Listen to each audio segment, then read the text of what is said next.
So, hey everyone, you're welcome to today's session. My name is Faith Muyosore Agbola, and I'm a 2020 Chevening scholar.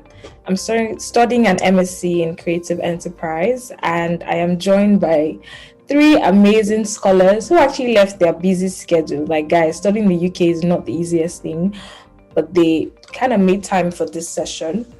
We have Kito Bola Joko, who is studying at the London School of Hygiene and Tropical Medicine. We have Precious Ebere, who is studying at Cardiff University. And then we have Joshua Akodua, who is studying at the University of Sussex. We are going to be sharing our experiences with the Chevening interview. Like, firstly, for you to even be at this stage, the first thing I want to say is congratulations. You are amazing, you are excellent, and you should be proud of yourself regardless of the outcome. And we believe that what we're going to do today here is going to help you. This session is going to be divided into different segments. The first segment, we're going to talk about our experiences. Next, we're going to explain how to answer questions, real actual questions that we have experienced in our own different interviews.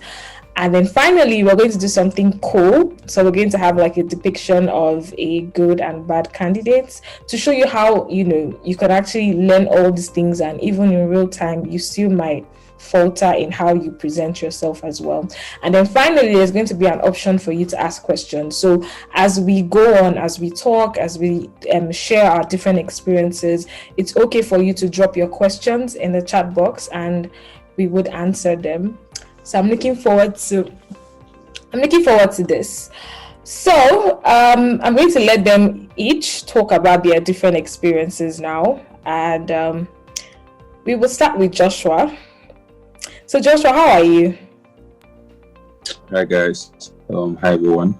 My name is Joshua, and I'm doing well. And thank you, FM Stories, for having me, and such a pleasure to be here. Okay, so we're going to talk briefly about your Chevening interview experience. Firstly, how did you feel when you got the shortlist email? When you got the shortlist email, I jumped though. My head should have hit the ceiling in my room, because it was.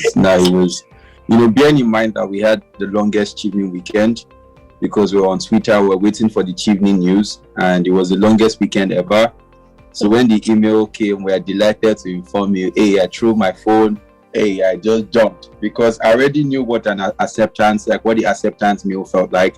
I knew what the rejection, I already knew what the rejection mail was going to look like. I already knew what the waiting list already felt like. So I knew that we're delighted was what Chevening was going to present me with. So I was really, really delighted when I got that news. So feelings cannot really, like, my mom had to even come into my room just to find out why I was shouting, like, but it was, my loud was very, like, it was really good. Yeah.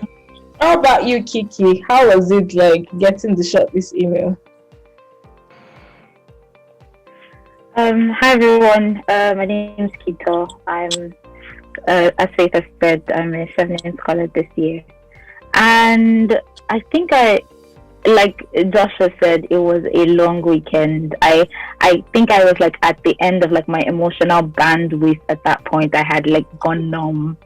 So so when the email came in, I was like, I just went limp. Like my whole body it was like I had been holding onto so much pressure for weeks and months at that point. So I just kind of went limp. I think the excitement started to come after. But in that moment, like, my legs just couldn't carry me. Finally. What about you, Precious?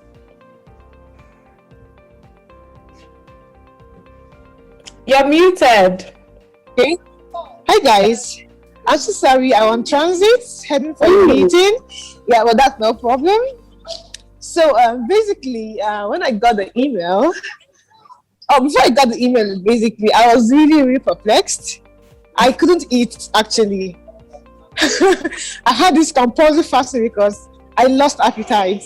Wow. Then I had to just take myself to the office that day, and when I got to the office, we were trying to settle some disputes, right? So with all the annoyance plus children's tension, I was going out to like settle the dispute, and on my way there, I got the email. And you know when you're going out, all annoyance to go and settle something, and then you saw something that made you start screaming out loud.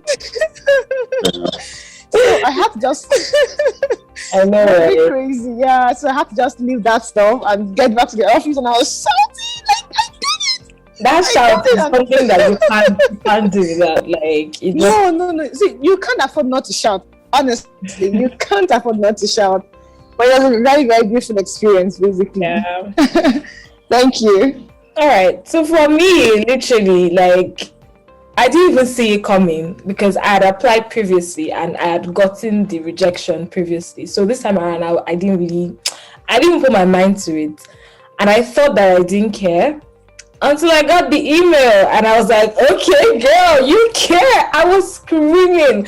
I think I even got teary. I might have shed a tear because it feels like you can't even wrap your head around it. Like you actually worked for something and then it came back positive. Like everyone around me was just saying, "Oh my God, dreams are valid. Dreams are valid. If Faith can do this, I can do this," and all of that. So for all of you that are here, I'm sure that the experience was good. So you can just drop it in the comments how you felt when you got your shortlist email, because I believe that most people that are here were shortlisted. So we're going to go straight into it. Firstly, I'd like you guys to talk about your interview experiences. So how did you feel before the interview? Going into the interview, what was the experience like? And then after. So we'll start with Kiki. So my interview experience was actually very positive. I mean, there was that natural anxiety just because you've made it this far, but at the same time still have a lot of other brilliant, capable people. So there was that nervousness. But the interview was at the High Commission in Lagos, yes. So I got there, and I got there too early, just because I was scared of like Lagos traffic. So I left my home like way too early, but I didn't mind. So I got there, and then I was very anxious. I was just waiting outside. And then there were like the security guys, and there were some people who worked there. And I think the first thing was I had focused a lot on my dressing. So I made sure to dress really smartly just because I needed to, kind of feel good. And that also kind of ties in with, how you present yourself. When you look good, you feel good, you feel more confident. And, I was getting a lot of compliments about my shoes, like outside of the gate. And then, I sat down with these old men and we were just talking. And that was where my anxiety started to kind of dispel, because they were asking me, "What are you doing here?" I told them about it, and they were like, "Oh, we wish you the best." They were telling me about their children, telling me about their families. Yeah, so I started to feel better. I started to feel calmer. And then when it was time to actually go into the High Commission and go to my interview, I met my program officer, one of our program officers, for the first time there. At the time, I didn't know that she would be our program officer. But she was so fantastic, and she just kept talk about my shoes as well. "Oh, I love your shoes. Ooh. Don't worry, relax, just calm down." Those shoes are my lucky shoes. Like if you go on my Instagram, I have a whole post dedicated. I think I saw that actually. Yes, like, you need to hang it somewhere. Exactly. I don't know if I'm ever going to wear them again. They're just like my Chevening lucky shoes, and they're just going to be there. So, when the time for the actual interview came, it was a panel of 4 people. They looked really kind. They looked really human. And I guess as soon as I sat down on that chair, I realized now is the time. Like, whatever I'm feeling, I have to put it behind me and I've worked very hard to be here, and they're taking a chance on me by inviting me here in the first place. And so I need to calm down and follow through. And that was pretty much it. Aww. So what do you think helped you to succeed, and what do you wish you knew before you went in? Like, what do you wish you could have done differently? So when it came to like my Chevening journey, my number one goal was to not leave anything to chance, such that I would regret or wish I did something differently in the future, such that if I hadn't got Chevening, I would have known that it was because I was, there were better people. It was very competitive, not because I did or didn't do something. True. So I did a lot of research. I spent a lot of time preparing for my interviews. I don't think there's anything I could have done differently because I made sure to do everything the right test way that I could imagine. So one of the things that really helped me, or what actually really helped me, was just that preparation. From the moment I got my interview email, I started preparing from the moment I got my shortlisted email, I started preparing for my interview, like right away. Like from that moment, I just started, I spent many times on YouTube. I spent a lot of time by myself. I spent a lot of time just reflecting, asking myself questions, speaking to my sisters were tired of me because I was constantly just yapping around. Yeah, I made them do practice interviews like 1,000 times.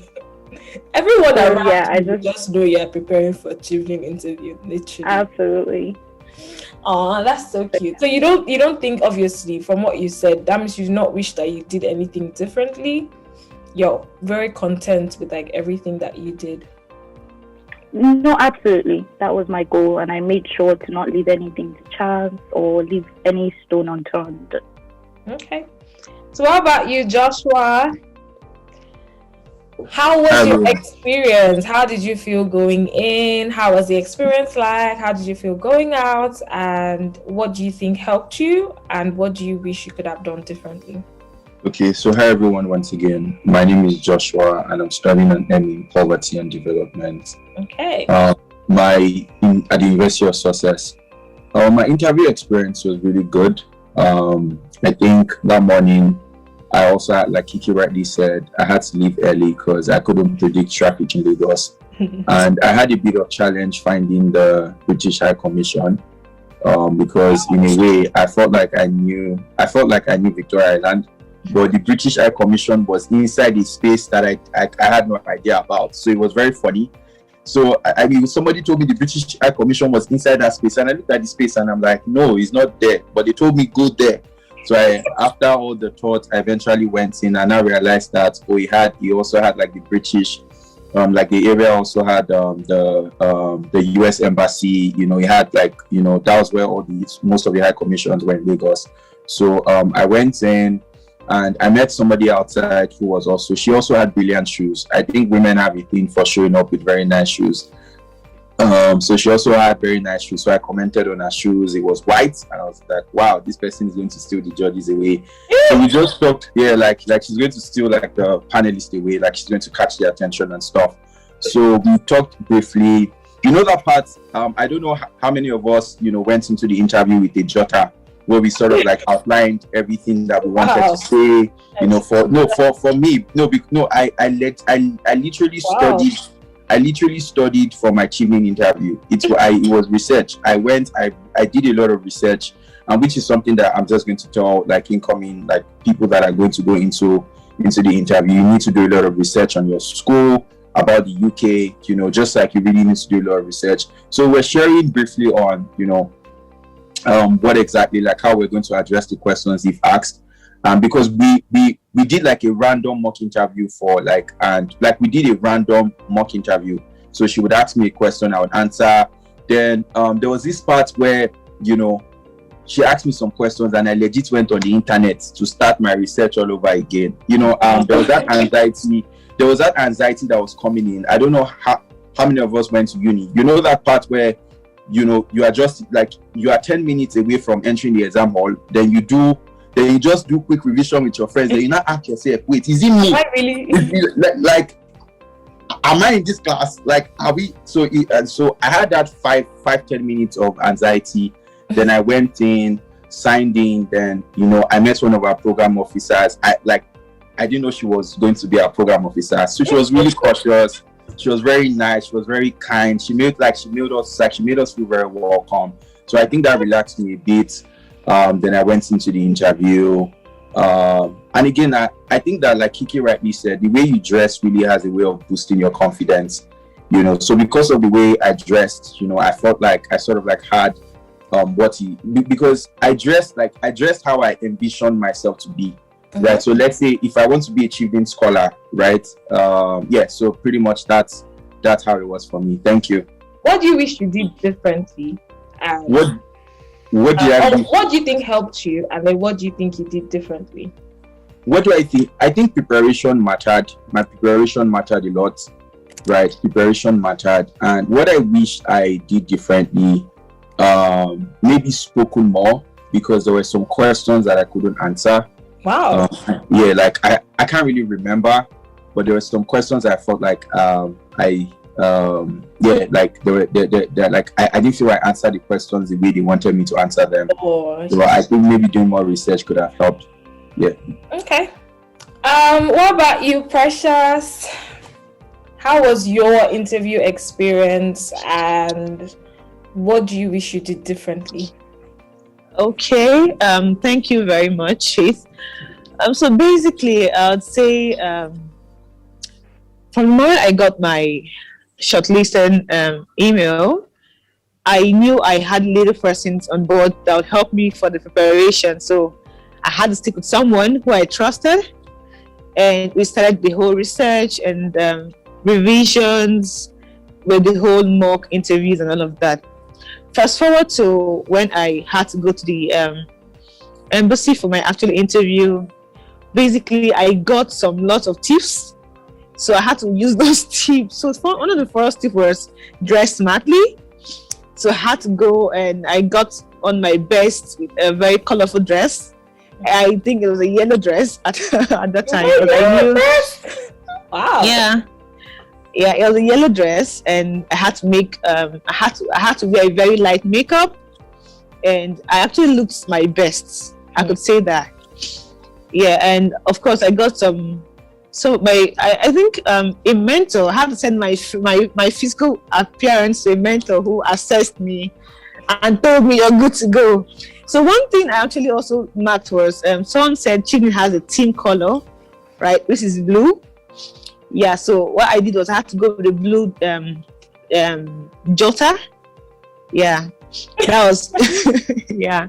So I had a blue jotter and then the blue pen. So it was like, oh, I know you guys, I know what you stand for, and this is something that actually reflects you guys. So they actually asked me, oh, you came with a blue jacket. I said, oh yeah, it's just to jot some points. They asked, and of course I believe they saw it, and maybe it rang a bell to them. I don't know. I wouldn't access that. Maybe that's your own lucky charm. Yeah.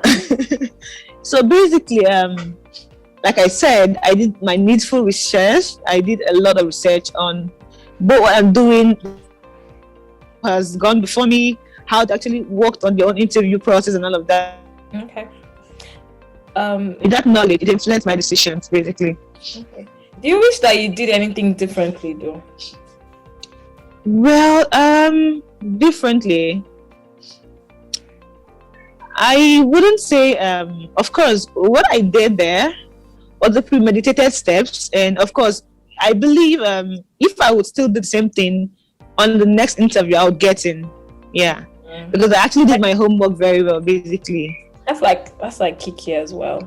Okay, so my own interview experience, I kind of had like a similar situation with Joshua, but mine was even crazier. So I got my own email like 2 weeks to my interview, and I stay in Lagos, and then I was supposed to do my interview in Abuja. I've never been to Abuja, so I didn't realize that I should have been more like, one thing I'll tell people from what I learned mostly is whatever you do, if you can, advise that you go to your interview location a day before. Just try to see the place, because there's something about that pressure. It can affect you. So for me, I went to Abuja. The place I stayed at, they said they were very conversant with the High Commission in Abuja. They know where it is. Don't worry, you'll be fine. On the day of the interview, my friends, Abby is even here. They told me to take Uber. The people I was staying with were like, no, we will drop you. We have a driver, this, that. And then driver took me. My interview was 10:30, and I left around 9, because they said in Abuja there's no traffic, there's nothing, don't worry, you'll be fine. Even at that 9, they're telling me it's too early. And then I started the journey. At 15 minutes to 10, I noticed that the driver was going round in circles.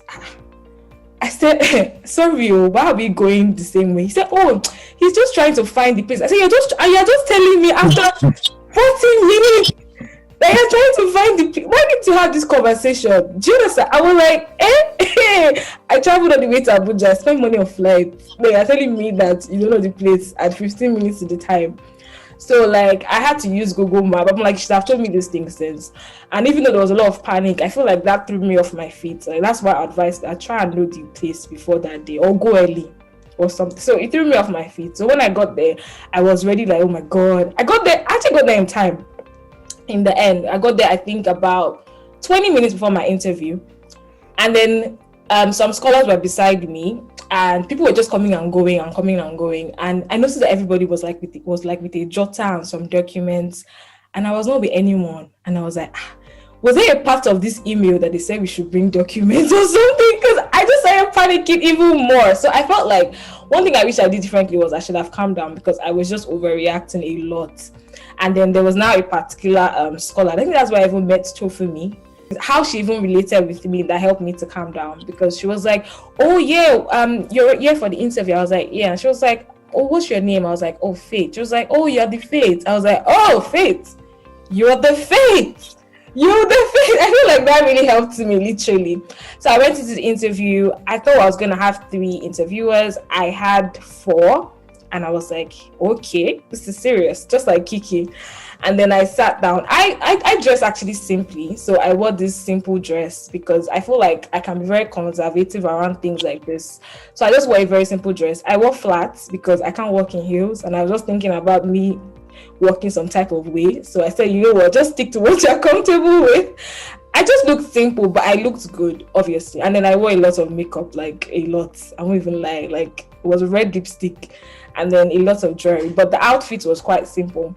And then throughout the interview, at first, obviously, because of all the back and forth, I was a little all over the place. I felt like I was rambling at first, even though I'd done a lot of research. But one thing I love about the whole experience is that the interviewers are actually there to make you calm, and they can realize that, okay, they can realize when you're going off. And so one of the interviews was just very, very, he noticed that this girl has a lot in her head, but something just not happening, going right for her. And so he would stop me in the middle, and then he would ask me a question again. And I felt like I started realizing that I just had like a 5-minute session in my head. Because when I started, they actually told me that they've been in interviews, and one thing that they do is that they will drink water to help them to collect their thoughts. I told them, you know what, I need to drink water, please. Thank you. And as I drank that water, I told myself, Faith, you flew all the way to Abuja. You worked for this thing. You can't come here and be doing nonsense. Whatever is wrong with you, reset. And I feel like that was just it. The way I switched on them, like they were like, okay. And so I was answering all the questions. They were asking me lots of questions. I was giving it to them back to back. I talked a lot. And at the end of the interview, they were like, we really made you talk today. And I'm like, yeah, thank you for giving me that trick of drinking water, because that really saved my life. But in the end of it, I was just happy. The things subscribe to hear stories. I feel like what really helped me was, like everybody did, I researched a lot. Like, so even when they were asking me the questions, I could actually predict them in my head, and I knew exactly what to say. We're going to get to the questions, guys, but I knew exactly what to say. And then because I was saying my truth, I wasn't lying. So even when I was in a place of fear, I was rambling, I wasn't still saying things that were off, because I was saying my reality, literally. And so I just feel like, yeah, research helped me, practicing helped me, and things I wish I did differently. Honestly, I wish I went to the place to check it earlier, or left really earlier. And then I also wish that I just calmed down, because literally they are human beings like you, and as much as you really want it, they actually want to actually help you to do well. So do not panic. Panic will just throw you off your feet. And drink the water if you need to. You can use it to collect your thoughts, you know. So we're going to go now into the questions, and we're going to be talking about the actual questions that we were asked. So, because I know somebody was already asking about that. Okay, so I think we'll start with Kiki.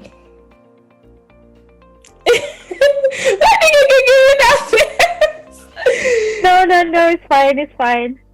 Yeah. So I think that we might not do it in one particular way, but you could just talk about maybe a few of the questions you were asked. I know that you dropped them.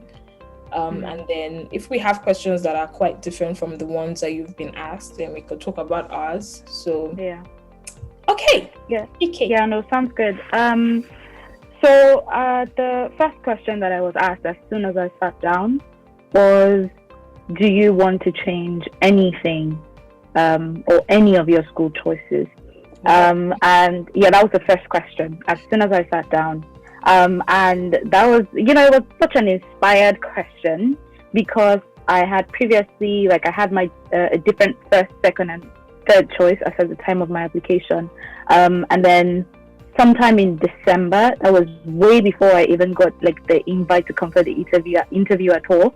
I applied to the London school. I changed my mind. I had paid a deposit in my former school and everything, but after doing my research, I realized I have to go to the London school.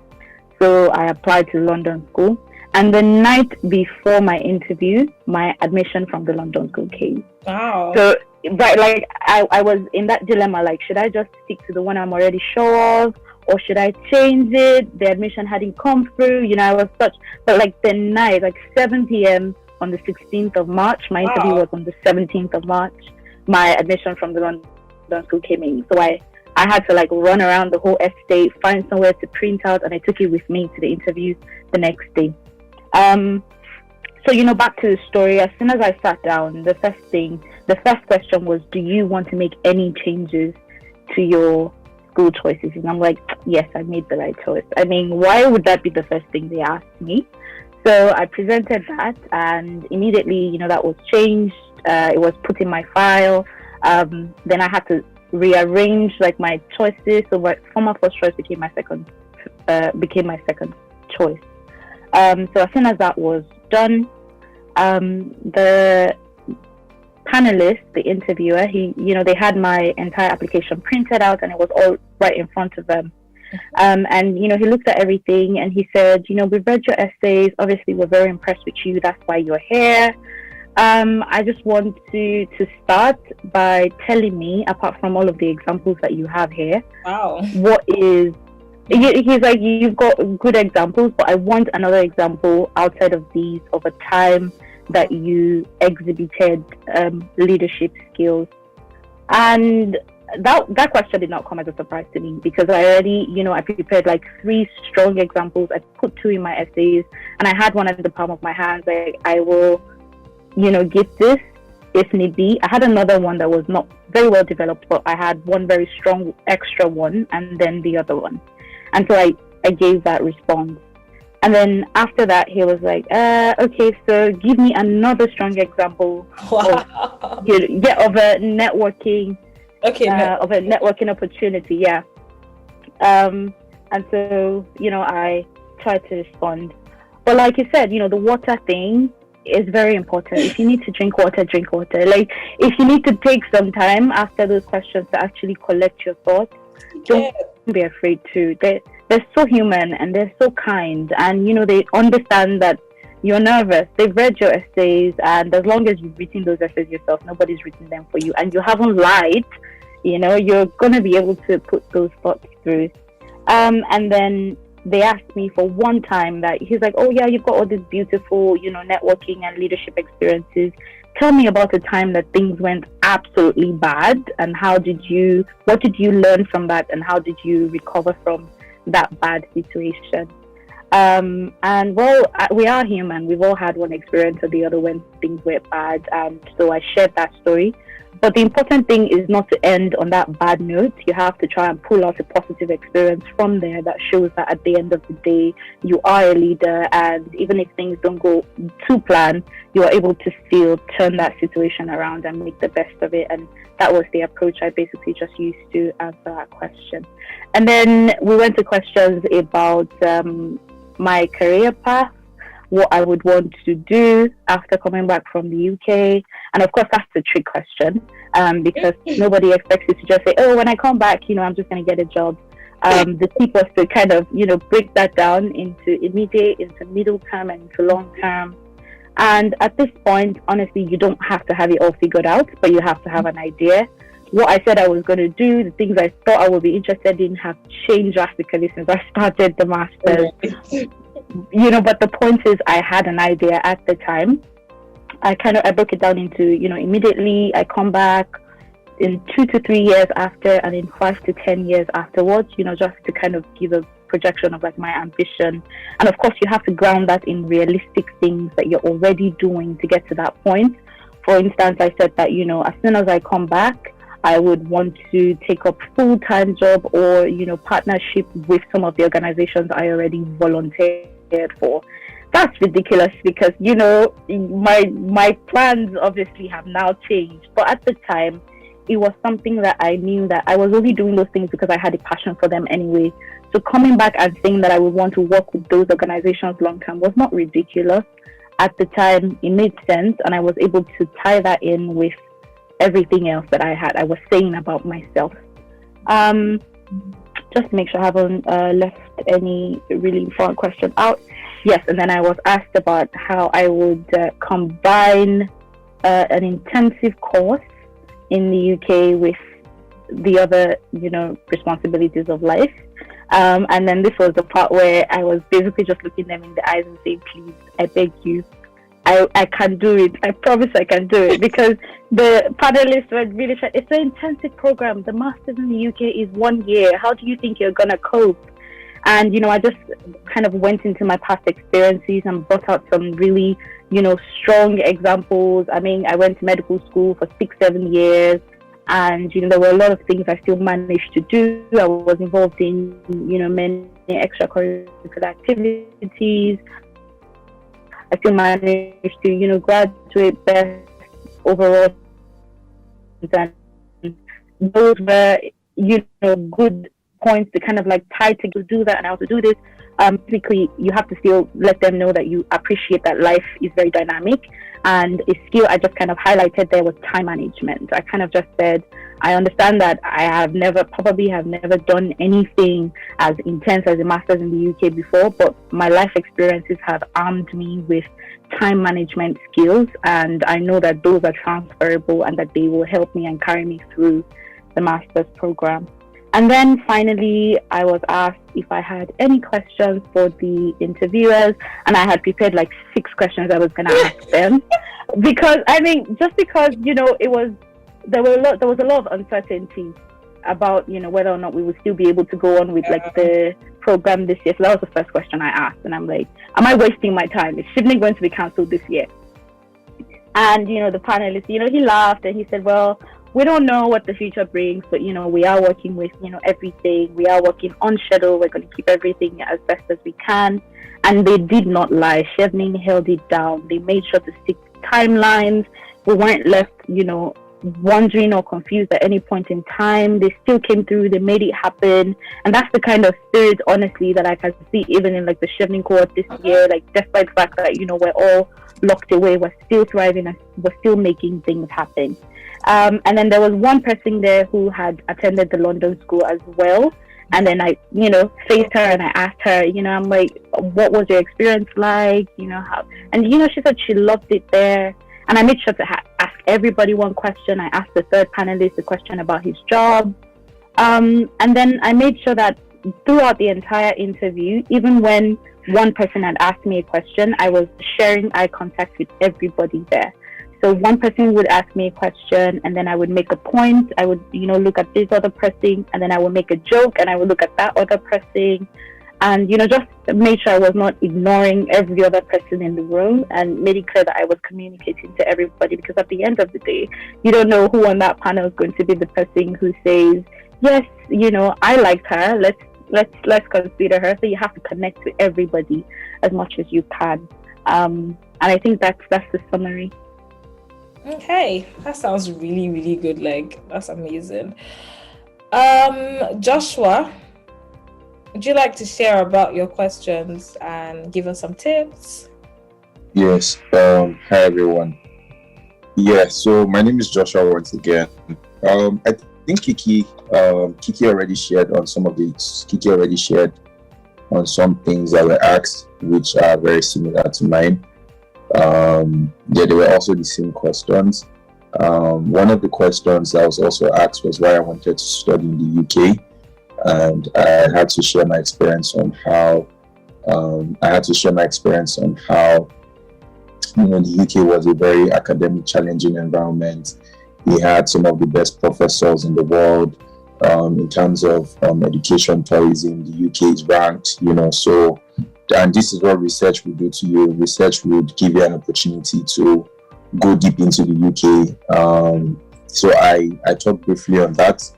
Of course, it was now the opportunity for me to also talk about some of the schools that I chose, because at that time I chose the University of Sussex, I had the University of Manchester, and I also had London School of Economics. So those are the three schools that I chose. So I just used that opportunity to also talk about, then I was going to study at IDS.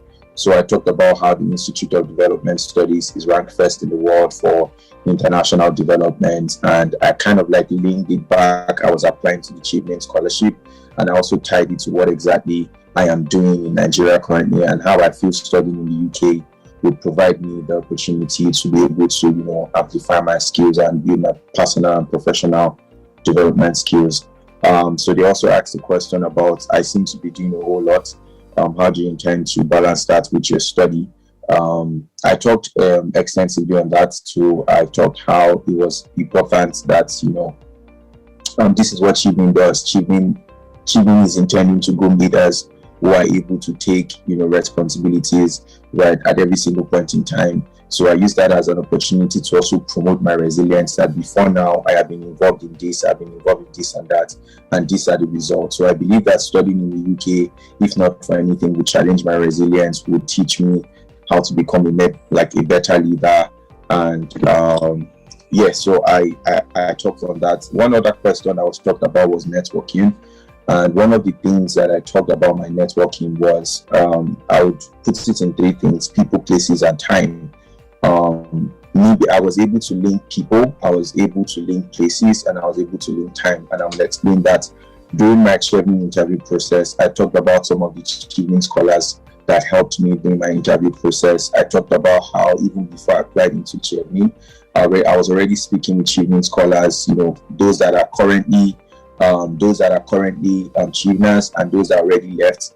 And I also intend, and I kind of shared how exactly I met them, because truth is, we're all humans and people are interested in stories. So I was able to talk about people, I was able to talk about the places that I met them, I was also able to talk about time, because even in your networking essay, that is literally what you are asked for. Then I also talked about what I was doing and how I intended to channel that into the Chevening community.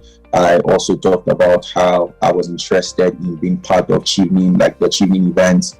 Then, we were not expecting COVID, but then there were physical events, the Chevening Connect, other conferences that the Chevening, like Chevening hosts yearly. Another question that I would also ask was, a brief introduction about myself. And I had to talk about what I was doing in Nigeria at that time, Structure Africa Foundation, which I was doing, which I founded. I had to talk about that. I also had to talk about how it connected to the course I was going to study in the UK. And just taking from what Kiki also said, I was also asked about my short and long-term career goals. Yes, I talked about how I intended to come back to Nigeria. In a way, I felt like I needed to say that, so that, again, just to build trust. We're Nigerians, so anyone that is giving you an international opportunity sometimes can be a little scared. They might think that you want to use it to jackpot. But I have to reinstate that. I'm still very committed to my work in Nigeria. Then I also introduced how I went to the US, and I came back. I came back to the US, and I had to say that I had the opportunity to actually stay in the US. But then I came back because I was very passionate about the work that I was doing in Nigeria. In that way, it just instilled trust that this is not somebody who would go to the UK and we have to be begging the person to reply our email that you are no longer allowed to stay in the UK. So I had to talk about that. So those were some of the things that I was asked. The panelists were really nice. They were really good. They were really, really good to me. One tip I will just share is when you go into the room, please identify your number one man. Know the person and maintain eye contact. Know the person that knows the person that holds your body.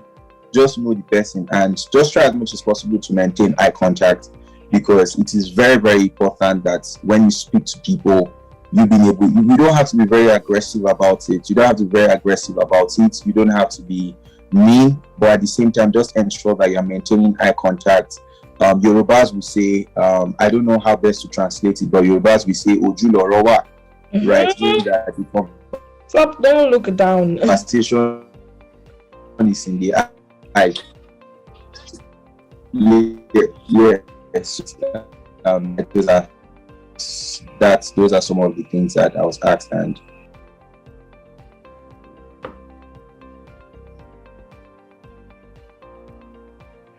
Okay, thank you, Joshua. I'll just quickly share mine and then Precious would share ours. So kind of like similar to two of you's question. The first question I was asked was, tell us about yourself and why you chose Chevening. So in introducing myself, because I'm someone that has a lot of things I do, a lot of things I'm passionate about, and because I've heard previously that this is always going to be the first question. So I knew that as I got there, I needed to set the pace with that first question. I needed to let them know that, okay, I mean business. So that question, I obviously knew was coming. And so I arranged everything that I was. And then I now started to tell a story about each of those different compartments. And then I knew that, okay, my academic background was quite strong. And so I needed to put that there. So I basically took them on a journey on what I was passionate about, the work I do, and then I also ensure to put that, okay, I have a strong academic background. I graduated with the first class. I've won a couple of academic awards. Just letting them know that, okay, I'm serious. And then I now went on to why Chevening. So obviously, I feel like why Chevening is kind of related to why the UK. The Chevening scholarship is really prestigious. You know, there's a lot of amazing things about the scholarships. But beyond that, Chevening also gives you the opportunity to study in the UK. And I ensure to mention that, yes, Chevening is prestigious. They have all these things. But Chevening also gives me the opportunity to build a relationship with the country that I love so much. Do you understand? And so I talked about, and statistics, guys, let me not even lie. I think one thing that helped me was I was quoting statistics for them. According to the UK, this is this, that. And I was sure to cram it for the interview. So like, I basically talked about that and I gave them all the strong points. And yeah. And the next question they asked me, and I think this was one that I rambled in, because I literally thought they would ask me, oh, okay, give us one leadership example. But they said, give us a summary of your work journey with focus on key areas you have demonstrated that you're a leader. So I feel what happened to me was the desperation to say everything that I've done in this life. Like, I don't even know why. And I think that's what made me ramble, because I felt like what I should have done for next time was to maybe pick 3 strong examples, or the examples that I had prepared, and then just say them, as opposed to trying to say everything in my history. It was still a trick question, because literally it's still your leadership examples, but I was literally just, and that one I rambled, I won't even lie. And then the interviewer said, yeah, I like what you're saying, but can you be specific about this? So you mentioned this. So they asked me a lot of follow-up questions, and that's how I was able to wiggle my way out of that leadership question. But what helped me, I believe, is that whatever I'm doing in this life, I'm very passionate about it. Like, even as I'm talking now, you can see the way I'm doing, blah, blah, blah.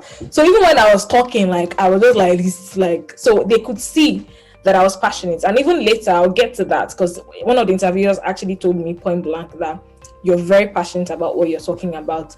So that was the second question. The third question they asked me was, okay, yeah, why do you think you were able to have that much impact? So in my head, I'm like, I was giving them facts, like I have a skill in communication.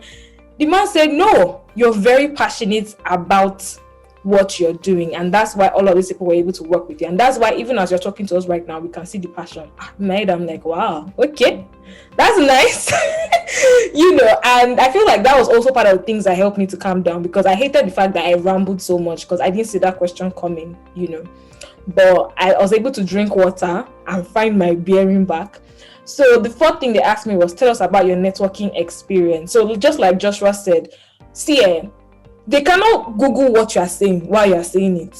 So the best way for them to be sure that what you're saying is actually true is if you mention names of people, names of places, the day it happened, like that makes them sure that what you're saying is true. So even when you mention people, so for example, one of my examples, I talked about how I was able to get the support of the Lagos State government to do a conference, and I mentioned the specific name of the woman that connected me to the person that connected me to the venue, and I mentioned the name of the venue and the location of the venue and the year and the date, the month that it happened, so that they know that I'm not lying. And then brands I partnered with, I name drop the brands as well. Don't just say, oh, I've worked with a lot of brands. No, name drop everything you're saying. So just like you said, names of people, places, and all of that.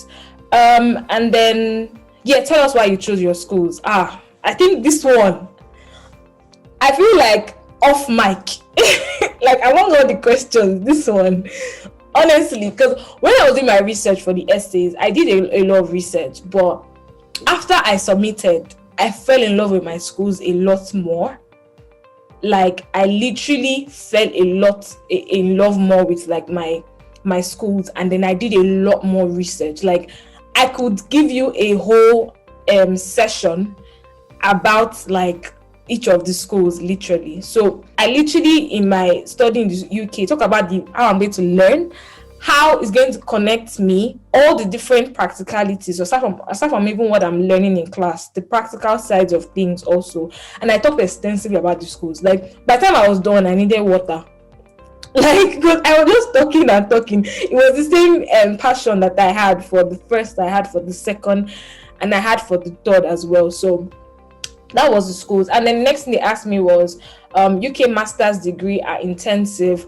How would you merge it with other responsibilities, just like everybody else? So I feel like what you should literally do is, just like we've been saying, when they ask you a question, don't just say, oh, this is what you're going to do. You need to let them know that in the past, you have been doing this. So like Kiki, I talked about the fact that while I was in uni, I was part of the library unit. I was also part of a dance crew. I don't know why I thought I wanted to be a dancer, literally. But I was part of a dance crew. I was part of the library unit. I thought a lot of things in school. But then I was also very serious with my academics. And I knew that, okay, so the thing is, before I came, I knew some of the things that make me phenomenal. So I already told myself that I'm going to chuck it inside. So the awards and the fact that I was really young in uni. So I mentioned straight up that at a young age of 14, I was in 100 level, and I knew that I wanted to get a scholarship because my school has these scholarship schemes. And I knew that to get a scholarship, I needed to get this particular grade. But then I'm also very passionate about dance, drama, theater, which is actually related to my creative industry, really. And I knew that, what else did I even say, Seb? And yeah, I was actually said I was doing a lot of things, but in the end, I did well in all those things. But I also did very well academically. And I mentioned the grade I came out with, the fact that I got first class, I got awards and everything. And I feel like that really helped me. So even if you don't even have those grades, but letting them know that in uni, you did this successfully and you can do it again. And then I now told them about the strategies I'm going to carry out, while I'm doing it in the UK. So don't just say that, oh, okay. Give a strategy, basically, about how you're going to do it as well. And then, what are your career plans? Obviously, that's a trick question. Your short-term goals, your medium-term goals, long-term goals. Short-term goals basically related to what you've already been doing before, literally. And then medium-term, broaden your talk, and long-term, broaden. Also, in career plan, please don't say something that you have not thought through.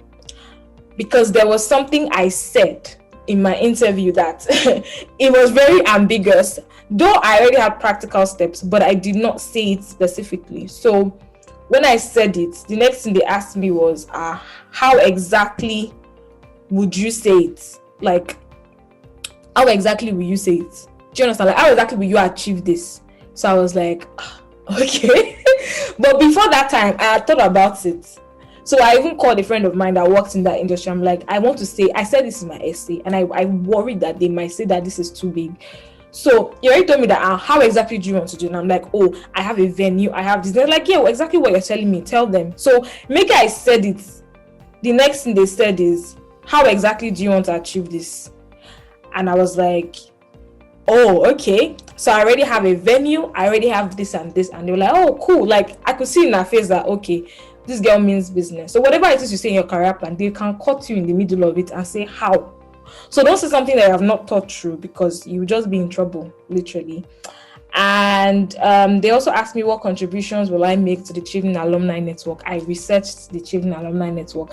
I looked for gaps, and then I talked about how I was going to, solve those gaps. So think of significant contributions. Don't just be general. Say, oh yeah, I will help the network. I will function be specific of how you want to help the network. And then the final thing they asked me was, do you have any questions? And just like Kiki, I was very passionate about Chevening.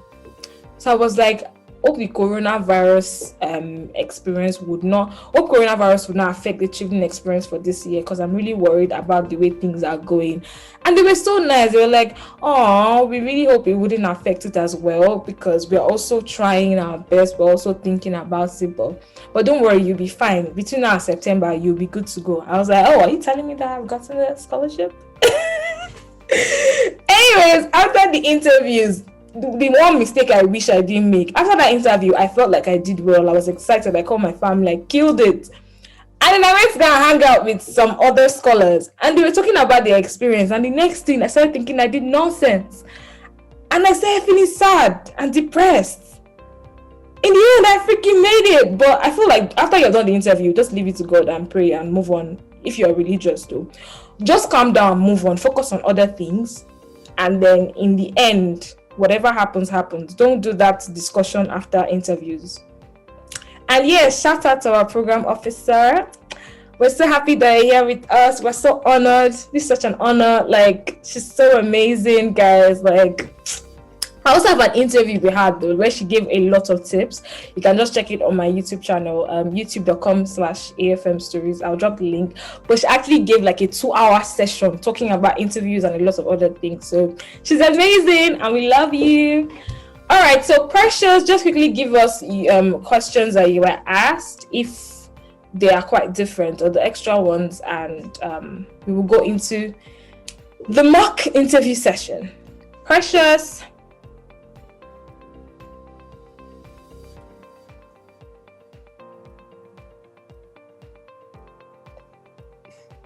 It seems like Precious is not here.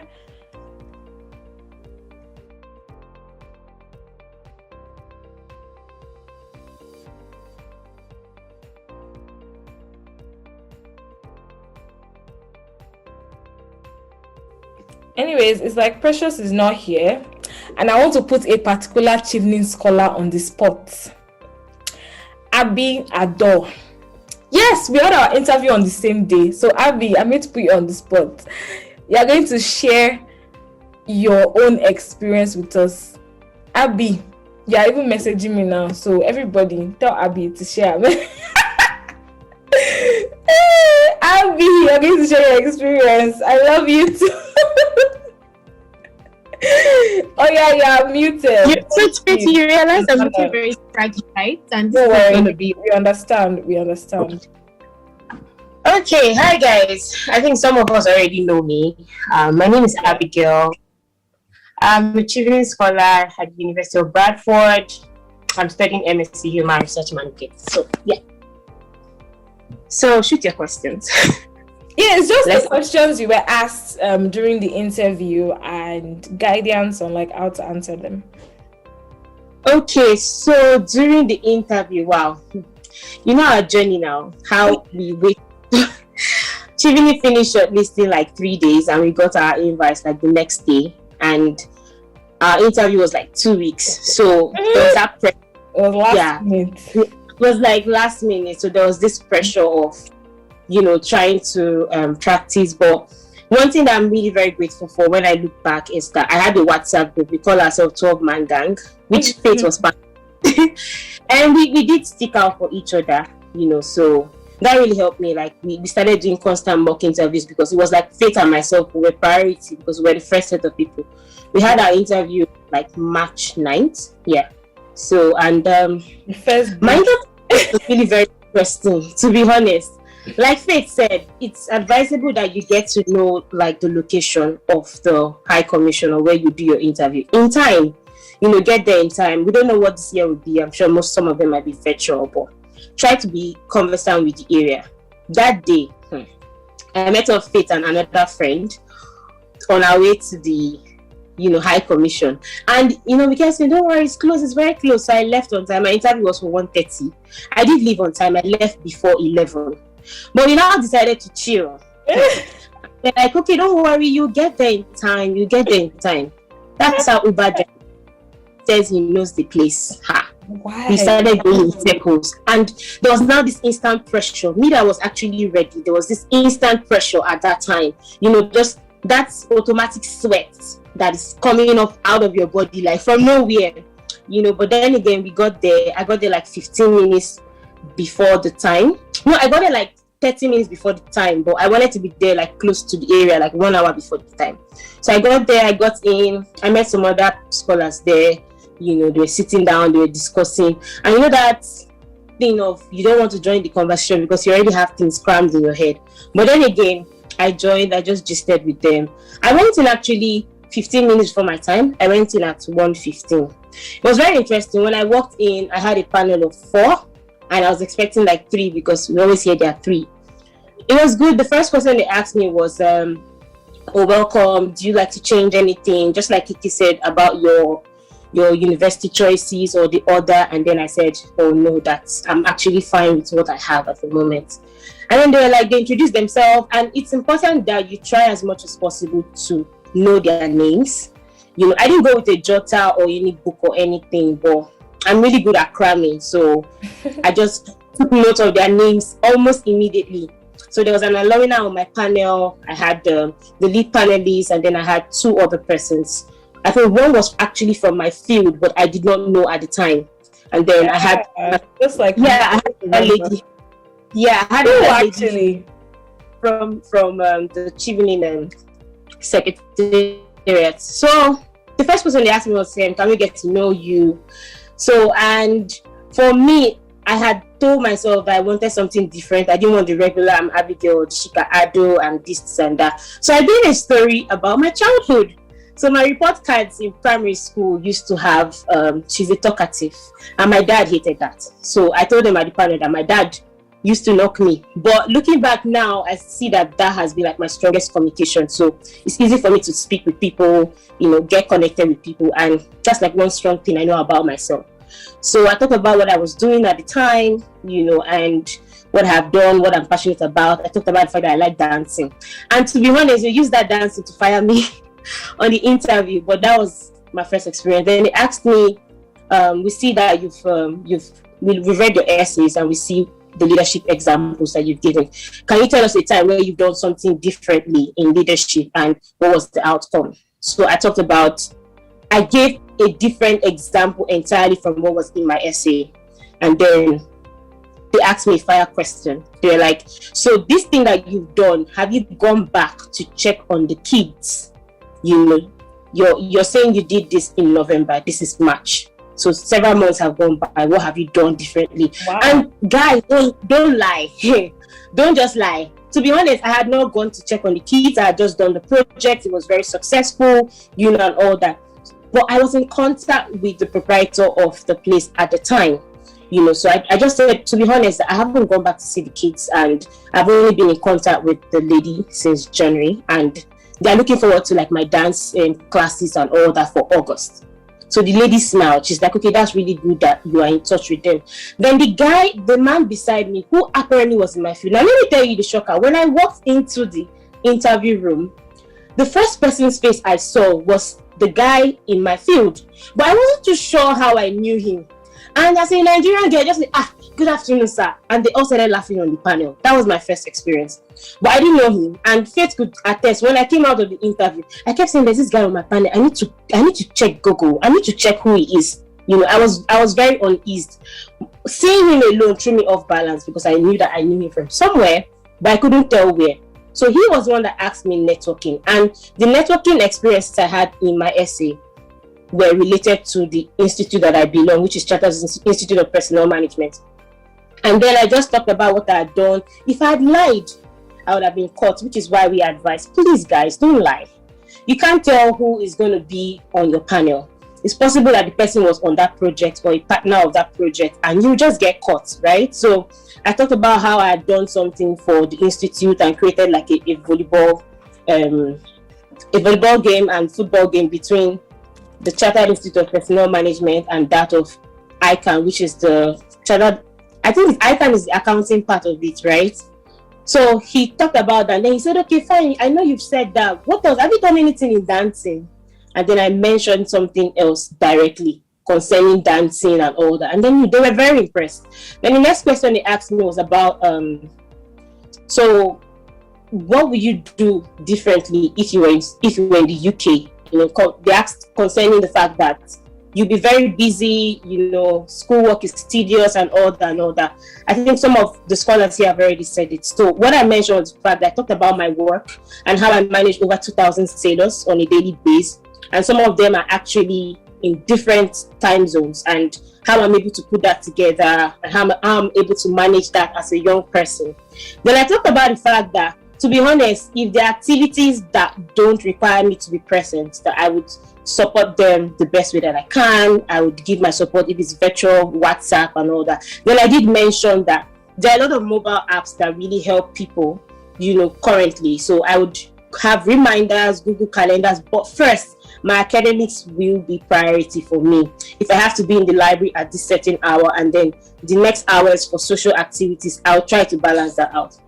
So they smiled. And I think the final question was about my career plan. Yes. So the water magic. They were gracious enough to offer me a jar and several fancy cups of Chevening. So I took the water and I started turning it into the glass, and I was drinking slowly. Next thing, the lead panelist told me, "I know what you're doing. I know what you're doing." And then they started laughing. So somebody had advised me, if you need to articulate your thoughts, make sure that you drink water. You can put your thoughts together. So I knew that the career plan question is the strongest question. You cannot flop. So I started drinking the water slowly, and I was articulating my thoughts from my immediate to my immediate plan to my mid-term plan and 10 years plan. And the man was laughing, and I was laughing. He was like, "I know what you're doing. I know what you're doing." So when I was done, and I told him that, "Sir, could you please repeat the question again?"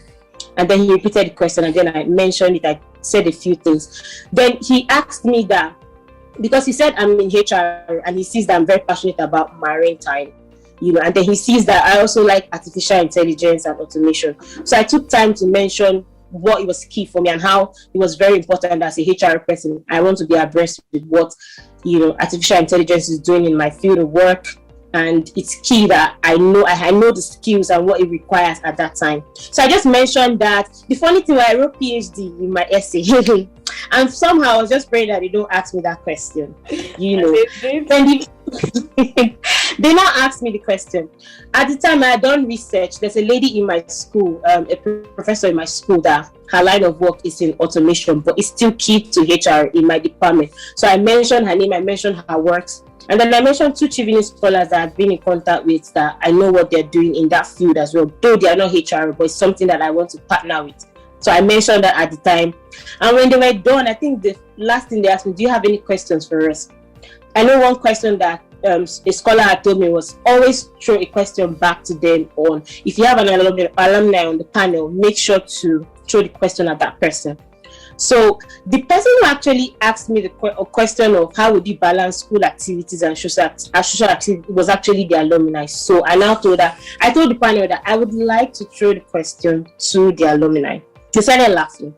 So I told her that you asked me a question on how I will balance my activities. Now, I'd like to throw the question back to you. How did you manage your activities at the time in school and still graduate with a distinction? Because I know you very well. They all started laughing on the panel. And they were like, "She has turned the tables around. She has turned the tables on you." So the atmosphere was actually very light because they were kind, they were nice. If you lose your line of thought, they kind of bring you back with questions that can help you put your thoughts together. So she started laughing, and then she said what she had done. She was volunteering. She had done a lot of things. But then again, the other lady, the Chevening lady, said, "Don't let these alumni scare you, because Chevening has only 2 activities in the year, 2 major events, which is orientation and farewell. So it's good that you're able to do other things, but the important thing is that we want you to prioritize your academics over any other thing. So I think my experience was really good. And immediately I left the panel, I quickly went to the locker room. I took my phone. I just started searching. And I'm like, director, board of directors, NIMASA, which is the maritime part of it. I checked images. I didn't see the man's face. Immediately, I just checked. Faith was like, what are you doing? I said, there's a man on my panel. I need to know where he's from. And then next thing, I just checked board of directors, CIPM. Once I clicked the image, he was actually the chairman board of directors. So there will be somebody on your panel and you don't know. But I was sure that I knew his face from somewhere, but I couldn't place it.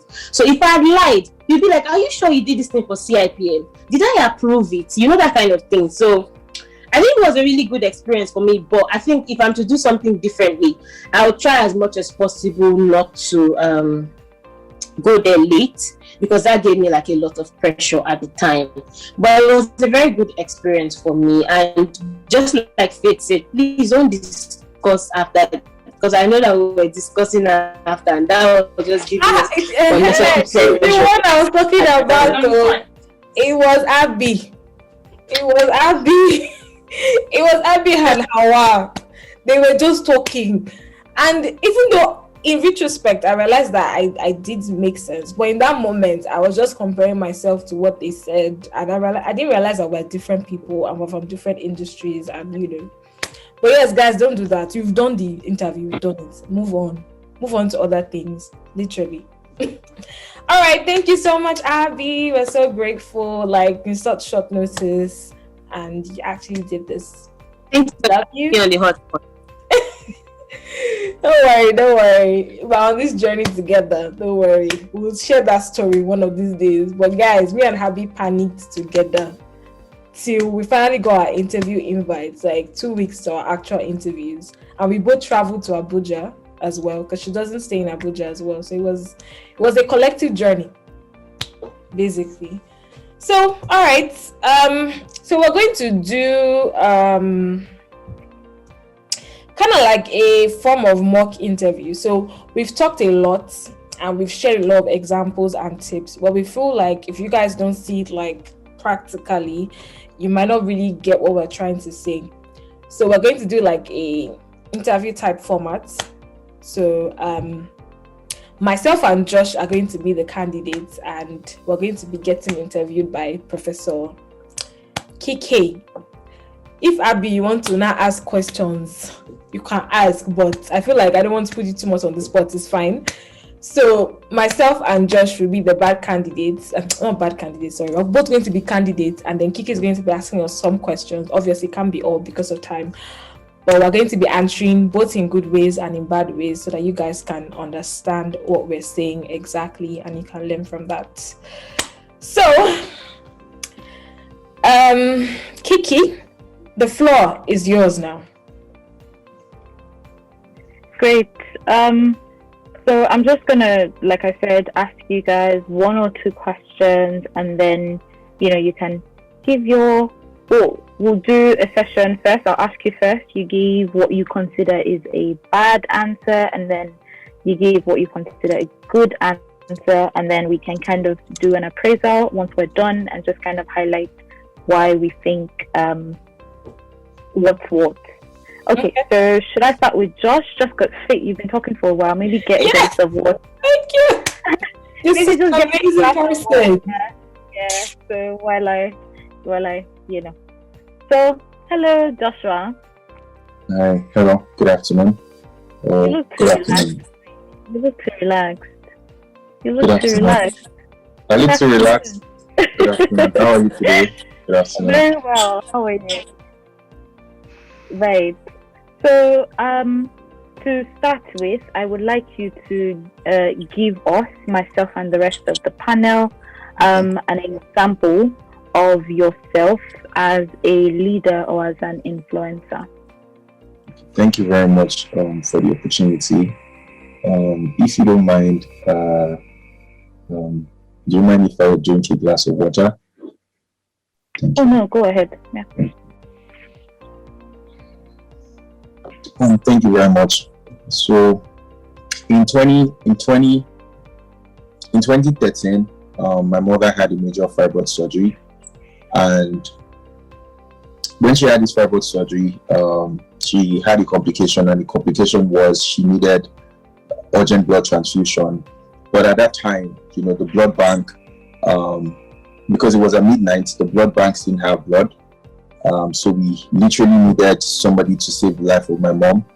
And the only person we went round, my dad wasn't compatible because of health complications, and none of us was compatible. And luckily we're able to find somebody at Ifako General Hospital that was able to donate blood, and that was the person that actually donated 2 pints of blood that day, and that was able to solve the life of my mom. In 2018, I decided, conversations on social media, it became very pertinent that more people were losing their life as a result of low blood, shortage of blood at the hospitals. So in 2018, I thought to myself, why exactly can't we create events where young people can come together and donate blood and at the same time save life at the hospital? So in 2018, we had our first blood drive. It was called Love and Pints Initiative, which we did.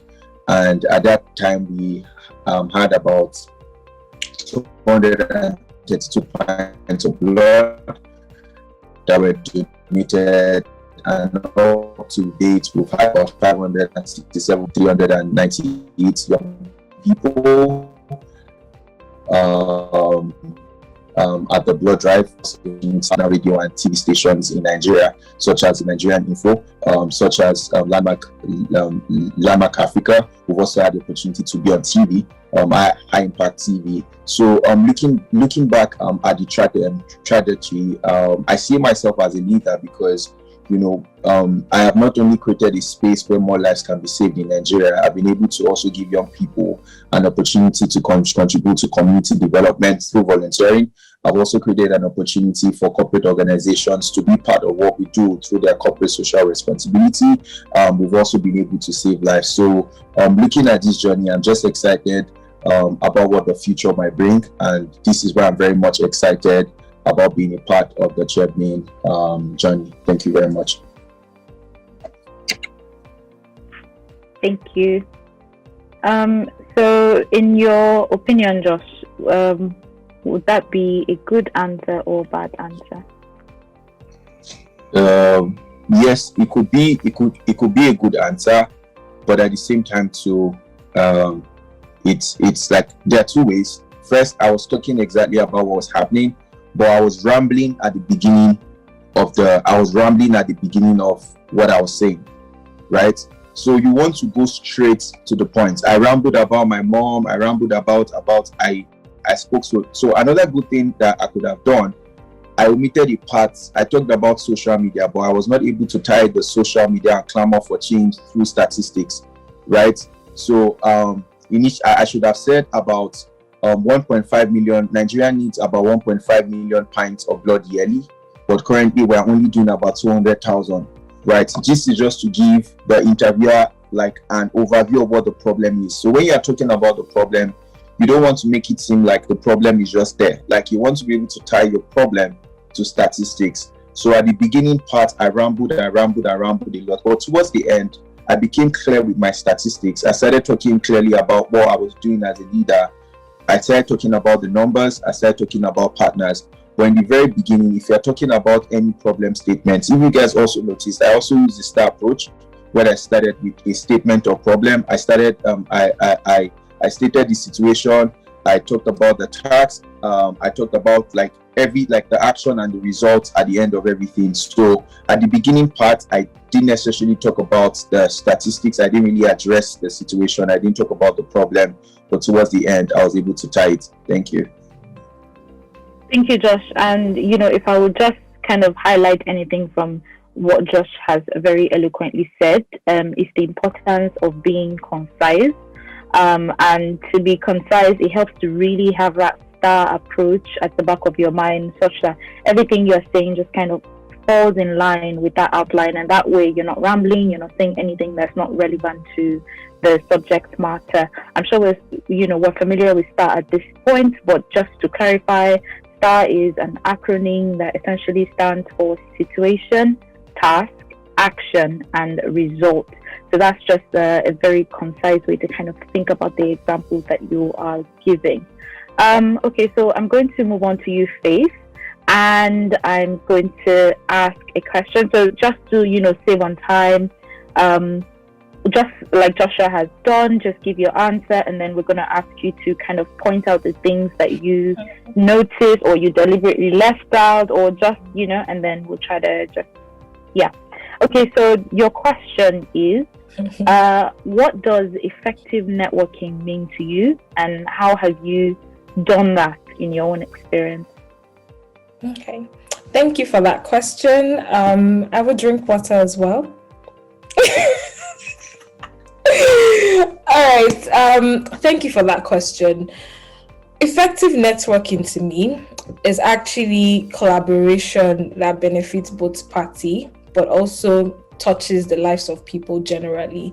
So I believe that in every interaction that I have with people, organizations, and bodies, it's very important for me to tie into environments that allow me to partner with people to touch lives across my industry. So, and how I've been doing this, I'll give an example of the 2018 African Writers Meet Conference, which I convened. Prior to that time, I was part of the Street Project Foundation Bootcamp, which is an opportunity for me to meet over 100 creatives and also interact with facilitators and teachers who were like influential figures in their different industries.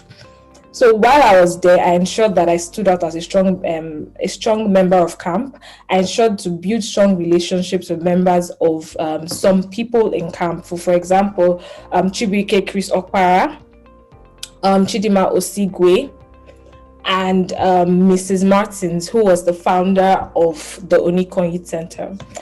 So basically, after the event, I ensured to maintain this relationship. So what I ensured I did was I sent important information to them. I shared opportunities to them, and we worked on some projects. So some of them had like mini events that they worked on, and I was able to impact those events through some of my collabs, through some of my input, through some of my networks, through some of my partnerships. I was able to help them in some of their little projects. And also Mrs. Martins, the founder of the Onikon Youth Center, who was actually key to giving the organizers of the camp an opportunity to host their events, was also someone I ensured I built a relationship with. And afterwards, I helped her to promote the activities of the center to people. I ensured that more people were aware of it. I put it on my social media platforms. I basically connected people to it.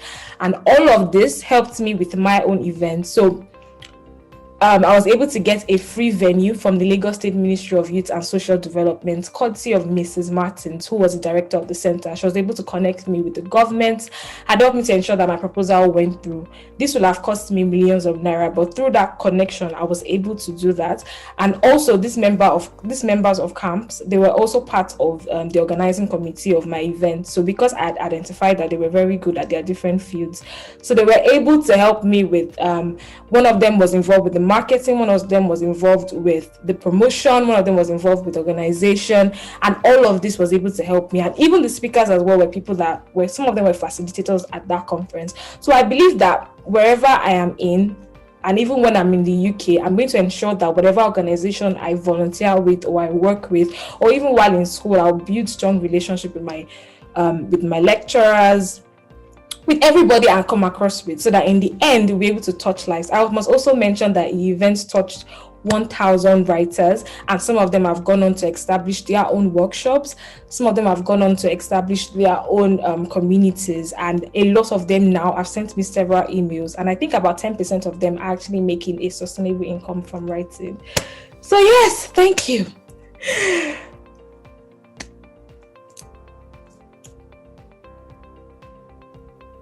I think that Faith has stuck to that approach. She's told us about the initial situation. She's talked about the actual things, the actual tasks that needed to be done, the steps that she took to make sure that happened, and then we heard a bit about the results at the end.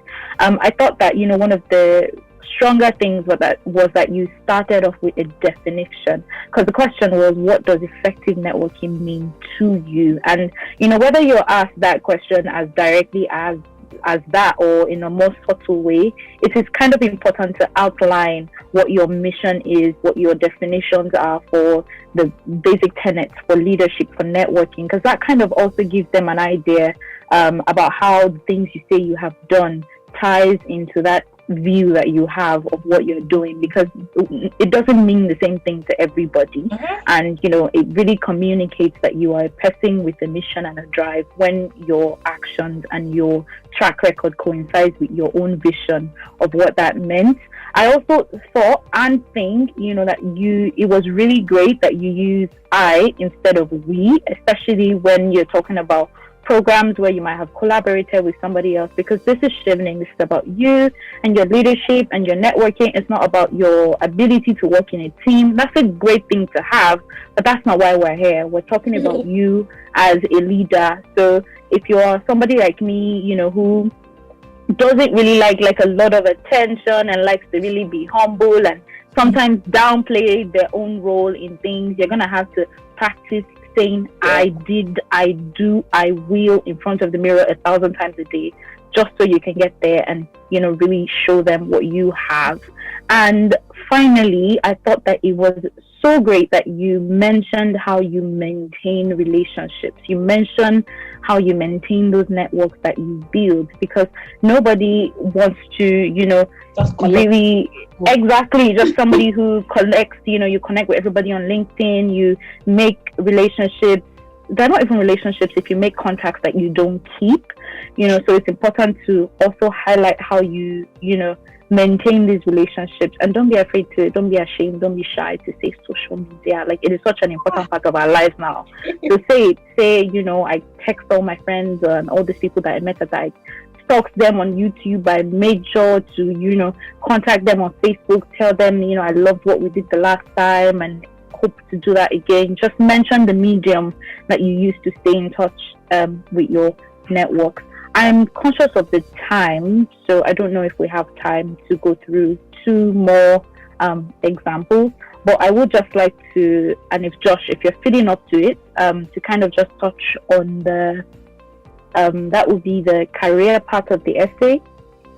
I feel like maybe that is a part that would be nice to kind of highlight.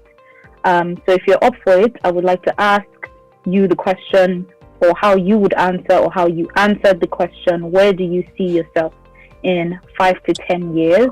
And how do you think Chevening, being a part of the Chevening network, helps you get there or achieve that? Okay, so it's difficult to answer this question without talking about my Chevening essay, but I'll try to keep it as plain as possible. So in 2013, the World Bank adopted 2 goals. First, reduce global extreme poverty to 3% by 2030. Second, promote shared prosperity, defined as income growth of the bottom 40% of the population within a country. Right. Nigeria currently is ranked as the poverty capital of the world, with 80% of its population living on less than $2 a day, meaning that there's a huge opportunity for NGOs, for organizations that are actively involved in capacity building, human development, and of course affecting the health sector, which is exactly what Restructure Africa is doing. I've chosen to study poverty and development at the University of Sussex, University of Manchester, and the London School of Economics, depending on the school that selects me the most, because I believe strongly that I believe strongly that these schools would avail me with the tools that is necessary to be able to address the issues of poverty within Nigeria. In the short term, I intend to work with an INGO like the World Bank or the UNICEF that is actively involved in addressing the issues of education and shared prosperity within Nigeria. In 5 years, I intend to. Well, I'm trying not to say what I want to be. Well, like, I am really fighting this, but the truth is, I have talked about my short term, and at the same time, I was going to talk about my 5 years, and I was also going to talk about my 10 years, right? So it is exactly what you have on your essay that you actually share. But I just tried to edit as much as I could, because I can't really share like what I wrote. But really, this is how you would address. This is how you would, so it has become a part and parcel of me, because I legit read this essay to myself almost every day. So that's how I would answer the question. Thank you, everyone. Yeah. Thank you, Josh. I think that is fantastic that you said that you read the essays to yourself, because I applied to Chevening and I got, Chevening on my first try. But if I hadn't, I probably wouldn't have felt too badly, because the process of writing those essays, of answering those questions, forced me to look into myself for the first time and really, try to find my purpose, try to find what I want to do. And I shared with you guys like a document of some of the things I compiled, some of the questions, a lot of questions that I used to prepare. I knew I wasn't going to ever be asked all of those questions. But the process of answering all of those questions that really made me come up with answers that, stuck with me on a spinal level, such that if anybody asked me a question about any of those things, I'd already asked myself those questions and I knew the answers within myself. And so it was easier for me to, really talk about myself and tie all those experiences that I had in the past together to, form a meaningful story. Because you're not going to be perfect in front of the interviewers. You're going to fumble. You're going to lose your train of thought, because sometimes, at some point you're talking for my interview lasted 15 minutes. I was talking non-stop for 1 whole hour-ish. And at some point, I'm sure my brain must have disengaged, but I was still able to, just keep talking, because I already knew what I wanted to say. So it's, just keep asking yourself those questions, keep practicing. And, while your feelings about some of these things might change, it's good to have that very solid foundation for which, it's good to have your why. Who am I? What do I want to do? What is my purpose? And then everything else just kind of comes out from there. So I think I'm just going to hand over to Faith for us to move into the next and beginnings of the final parts of the seminar. Thanks, everyone. Yeah. Thank you, Kiki, for those points. And thank you, Josh, for using yourself as the guinea pig, and thanks to Faith for using herself. But just like everything we've been saying, I just feel like your essays got you to that level. So as much as you want to improve on your essays, which is good, add something extra, have things that you've done after the essay if possible. But ensure that if you're going to talk about your essays, talk about them more in-depthly, because 500 words is not enough to talk about your plans. So you want to ensure that in the interview, you're letting them know that, okay, you have a whole lot more in you to say, and you are human. I feel like I've conducted a lot of mock interviews, and one thing I've noticed is, yes, read your essays, but you don't want to read it to the point that it sounds like you've crammed it. Because a lot of people that I've been doing mock interviews for, I keep telling them, you're sounding robotic, you sound like you're saying something in your head, you sound like you could just ask a question and you'll be thrown off balance. You want to read your essays to the point that they inspire you, that you believe in them. Like, honestly, sometimes when I read my essays, I feel like my dreams are valid, because I actually researched them, I worked on them, and so I believe them. And even if you ask me in any way, I would remember exactly what I want to say, because it's my truth and it's what I'm really passionate about. And I feel like that will show in what you're saying. So don't cram your essays, please. Don't go and be reciting your essays to them, because there's a difference between the written word and the spoken word. It's just going to show that you are reading something off a script, and that's the wrongest thing that you want to do as well. You don't want to do that. So aside from that, I believe that you'll be fine. We have a couple of questions that we're going to answer. So you guys can just drop your questions in the chat. I think I have gotten some which we can start asking. So someone asked in the form for Kiki, the person said that, why did you choose your school? What attracted you to it? Right. So at the start of my Chevening journey, I knew I wanted to transition into public health from my background, which was dentistry. But of course, I didn't have any external help at all throughout the process of my application. So majority of the changes and the decisions I was making was just coming from the place of, what do I really want to do? So at the beginning, it wasn't very clear. I did not decide to apply for Chevening until August 5, which was the day Chevening opened.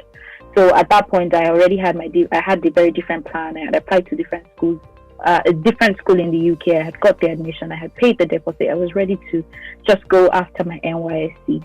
But by 2020, I got the first admission in 2019. By 2020, when Chevening came around, I had some more time to really introspect and really have a better idea. I was taking lots of courses online. I was doing some LinkedIn courses. I was learning about public health. I was learning about governance. The more I learned, the more I realized, oh wow, there's so much more beyond what I thought I knew that I don't know. And so I sat down one day and I started to research the public health scene in Nigeria. And that was when I realized that a huge number of the alumni, the people who are doing work right now, like in Nigeria, who are somebody, who are anybody, who are brilliant, who are making change, there's just that school that keeps popping up. There's that theme. And so I Googled the school and I'm like, what is this school? And, this is like a fantastic school of public health with a very rich history, with a very rich alumni network. Obviously, I didn't feel good enough because what did I know about public health? If I said, okay, I'm going to apply anyway, just because somehow, I've been scamming this universe and it has been giving me things in the past. So let me try my luck again and, see if I can scam my way into this school this time. So I, wrote my application into the school, and then that was how I applied to come to the London School of Hygiene and Tropical Medicine. And like I said earlier, my admission came through literally the day before my interview. So honestly, I'm kind of like a superstitious person. Like I kind of believe in spiritual links and signs and stuff like that. So I just thought, what, this is the sign that I've been looking for, and that was how I made the decision to switch to LSHTM, and it has been wonderful. I am president of LSHTM student body this year. I am meeting so many new people, so many important people, a lot of the people who are forces to be reckoned with in the public health world right now, including the Director General of the WHO, our alumni of LSHTM, and you get to actually meet these people, you get to actually talk to them. So it's fantastic. And if you're thinking about changing your school choice, it's not too late. Well, it might be if you haven't already applied, but I'm hoping you've applied at this point, and you're ready to, present that new admission. Even if you haven't, I think if the admission comes through before, there's another point where you have to confirm your admission finally. So I think even after the interviews, you still have a chance to wait for your for your unconditional offers. Yes, but of course you have to have registered that you are making that change at your interview. That's the last chance for you to register that change. So if you're thinking of making that change and your unconditional offer has not already come, I would really advise you to still go for it if you're really thinking about it that much, and just hope for the best. Okay, so there's another question here, and the person is saying that these are the questions that were sent to do while they were filling the form, but I think it's Josh that will answer this. Person is saying that they've been feeling nervous. I've been feeling very nervous about the interview. I've been practicing and all, but I can't seem to find a way to get my nerves down.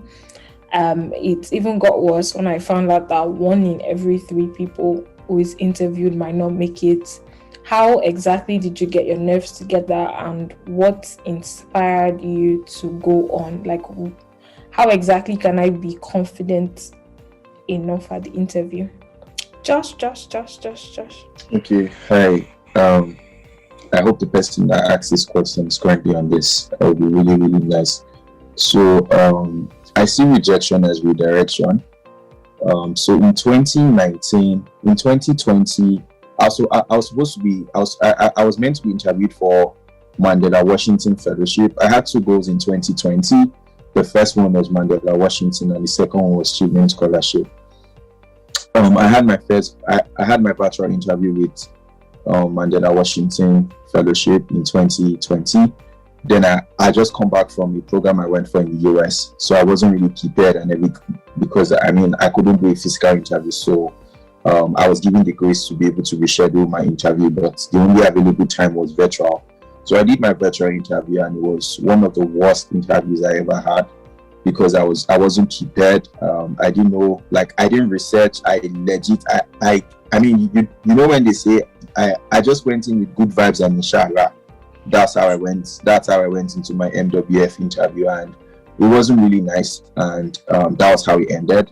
So I knew that there was only one thing that was left, and that was Chevening, right? Remember, these were my 2 goals for 2020. So when Chevening came, I knew that, like Kike rightly said, for someone like me that also believes in spirituality and things just don't happen by chance, I knew that it was a sign for me to say, that failure that you got at Mandela, Washington, go into Chevening and just give it your best shot. So I mean, that was the priority for me. I knew that, okay, God has already have an opportunity to be able to talk about myself, and this was it. And at that time, period to getting through the interview, being selected was how, being shortlisted for an interview was it was the first step to dealing with my rejection, right? Because I knew that, okay, seeing the likes of Omojua, seeing the likes of Prince Gideon Olarewaju, seeing the likes of past scholars that have actually gone through Chevening, right? Seeing that, okay, in a way, right, I am slowly getting into that phase. So I was able to deal with my rejection in that way. That was the first thing, knowing that, okay, Chevening actually found me worthy and they're interested in my story. So when I went into my Chevening interview, I literally went in with everything. I went in with everything that I got. So to you that is just listening, I'll just say that it's okay to be in this state.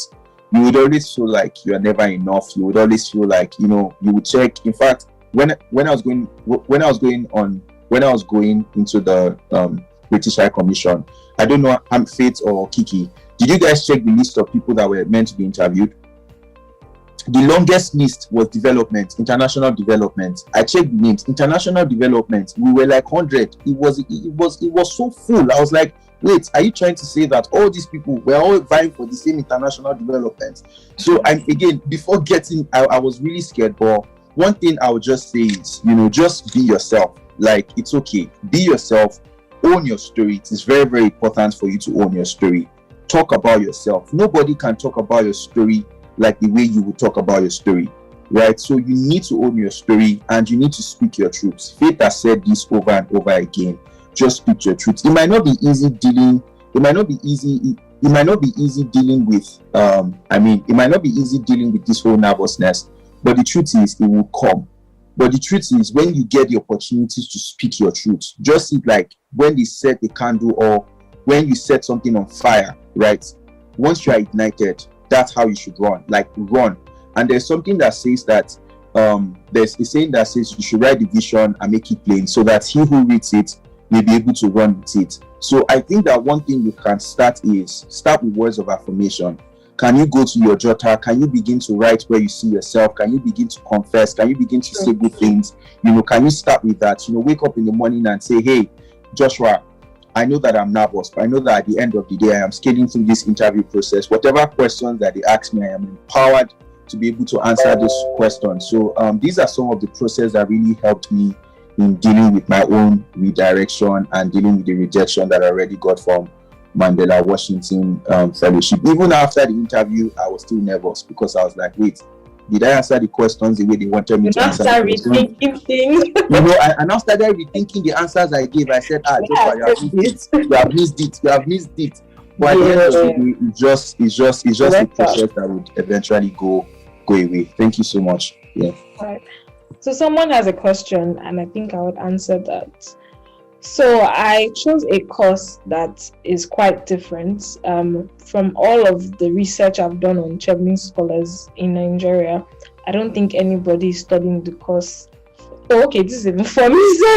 And I know that you're studying an MSc in Creative Enterprise. How did you feel convincing them about your course? And do you think that Chevening will take a chance on me?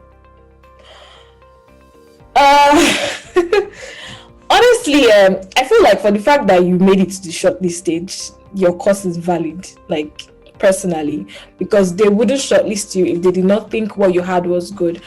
And I don't know why people think that having a course that a lot of people haven't done in the past is a disadvantage. I actually think it's an advantage because you're bringing something new and you're bringing something different. There was someone in my set that is studying, I think, forensic science.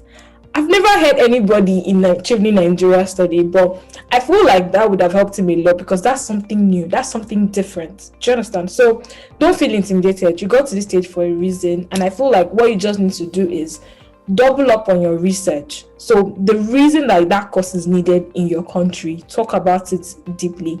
For me, my creative enterprise, I had a lot of research, a lot of statistics. Like, I just had a lot to let them know that this thing is needed in Nigeria, this change is needed, and this is the ripple effect that me studying this course is going to have. So I was able to show them how me studying this course is going to cause a lot of positive developments in my country. So I don't think that your choice of course is going to be the problem. What will be the problem is if you do not research the necessity of that course and you're not coherent about the impact that you studying that course is going to have. Like, your career plan is where you will really sell it to them. So let them see how that course is going to allow you to have the impact that you are envisaging. So I think we'll go to the questions in the chat. I think maybe I'll start from the most recent one. Yeah, there was a question by Chris. Yeah, and if you don't mind, I'd like to, Sure. take that one, just because that was a particular scenario that I actually had in my interview. And the question is, could you share your opinion on the possible question to give an example of an unpopular decision? And please jump in, Chris, if I have misunderstood your question. But the scenario that I had in my interview, the question was, when have you had to make an unpopular decision, and how did that turn out? How did you handle that? And I think basically the response that I gave was, as a leader during my post-medical school training, which is like the housemanship, and I was the senior house officer, and that required me to kind of be like an intermediary between my house officer body and the management of the hospital. And of course, when you're in that position, as I am again now, as I have, once again found myself, you kind of have information from both sides. You see reason on both sides. Sometimes, you have to actually make decisions on behalf of both sides and find a way to just bring everybody along. So I just, talked about how unpopular decisions are a part of life when you're in a leadership position, and sometimes you're not going to get the full consensus of everybody to make that decision. But as long as you are not making that decision in isolation, first of all, your decision is backed up by evidence. Your decision is backed up by advisors. In this case, the people that I work with, other members of the executive. Your decision is communicated properly. The reason that you're making that decision is communicated properly, so that those who don't agree with you understand why you are making that decision. And finally, that decision aligns with your own goals, your own views, your own values. You can sleep well at night knowing that decision was on power. I answered that question. I made sure that I wasn't doing anything to, fill my own interest or my own satisfaction. I collected that data. Majority carried the vote, and even the others, I didn't just tell them, look, majority has carried the vote, suck it up, deal with it. I went back and I communicated, this is what the majority has chosen to do, and this is why we're going with it. I'm very sorry that it doesn't align with what you want at this point in time, but understand that this and this are what we stand to benefit if we do things this way. So that's just a good way to just kind of view. It doesn't even have to have ended in the right decision per se. Even if in retrospect, everything, exactly, everything went bad because of that decision you made.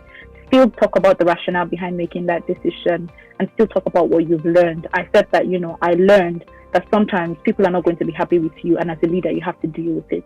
As long as you have made those decisions for the right reasons, you can sleep well at night without anybody chasing you in your dreams with a baton. So that's how that's how I answered that question. Yeah. So Josh, there's a question for you, or I'm going to give you the question. This year, the interviews are mostly going to be held via Skype. Any tips for acing a video interview? That's like a virtual interview. So I would just say that it's okay to share. So one of the things that made me feel at my Mandela Washington interview was there was no light in my house. I mean, imagine a situation in Nigeria, you have noisy neighbors, scare me, Folashade. So there was no way I was going to be interviewed, and somebody was going to be screaming, oh, go. So I knew that I needed to be in a space where I could be very quiet. So I went to ICM Ikeja City Mall. I tried to find a coffee shop, but I couldn't get the coffee shop. And the coffee shop that I found, the only place I could walk was Dodo Pizza. But then it was noisy. They couldn't stop the music for me because I had an interview. Even though I was dressed in suit, I was looking like a very responsible person. But there was no way they were going to stop that music because I was not the Your training interview was virtual, right? My Chevening interview was physical. Okay, talking about Mandela. Okay. Yeah. I was talking about Mandela before. I just talk about what you can do. Yeah. So the place that I eventually found upstairs at ICM was quiet, but then again the Wi-Fi was very bad. There was no Wi-Fi connection, so I knew that my village people were actually after me that day. God wanted you to be. So eventually I found somewhere. But that somewhere, people were walking in the background. People were just passing. And the way people were passing was distracting me because I cannot be articulating when somebody is walking at my back. And somebody literally at ICM literally came to my video to do like this. Bros, what did they do? I said, bro, this I'm between life and death. This is an opportunity that I'm not taking for granted. So if you know my story, then I'm sure that you should learn the things that you can do better. Mm-hmm. Meaning that you need to find a very, very quiet spot. If it's possible for you to go to a cafe or for you to sleep somewhere or go to someone's house, where you know that you are going to find quiet, it's very, very important because it would help you to prepare. And don't go to, if you know that you have an interview like 11 o'clock, try and be in front of your laptop or whatever device that you're going to use. Try and be there probably in front of that device probably by 10, right? So that you can get acquainted with the device. You can be very, very, you can get very, very comfortable. Another thing is, try as much as possible to let them feel the vibration, even if it's virtual, right? Let them feel your passion. The only difference is they cannot physically hear you. But the truth is, we've been attending concerts, we've been attending classes online, and we can tell when somebody is very passionate about the things that they are talking about, right? So I feel like find a way to be able to translate what you are saying for the people that are going to interview you. Get them. Some people got. I think Nancy didn't do a physical interview. It was just by call. It was a call, right? They didn't see her. Did they see Nancy? I'm not sure, but I know some people that did virtual. Yes. Theirs was video though, but they didn't see the interviewers. Oh, okay, yeah. So that's just what I'm going to say. Get a very comfortable space. Ensure that you have good internet connection. Always have 2 replacements. So Airtel, I had Airtel and I had Wi-Fi. So when my Wi-Fi was not working, I switched to Airtel. When Airtel was not working, I switched to Wi-Fi. So always have 2 replacements and try as much as possible to be very, very comfortable and dress nice. Because it's a virtual interview, doesn't necessarily mean that you shouldn't dress nice. I don't know if Kiki would like to share anything else based on the tips I shared. No, I think that's fine.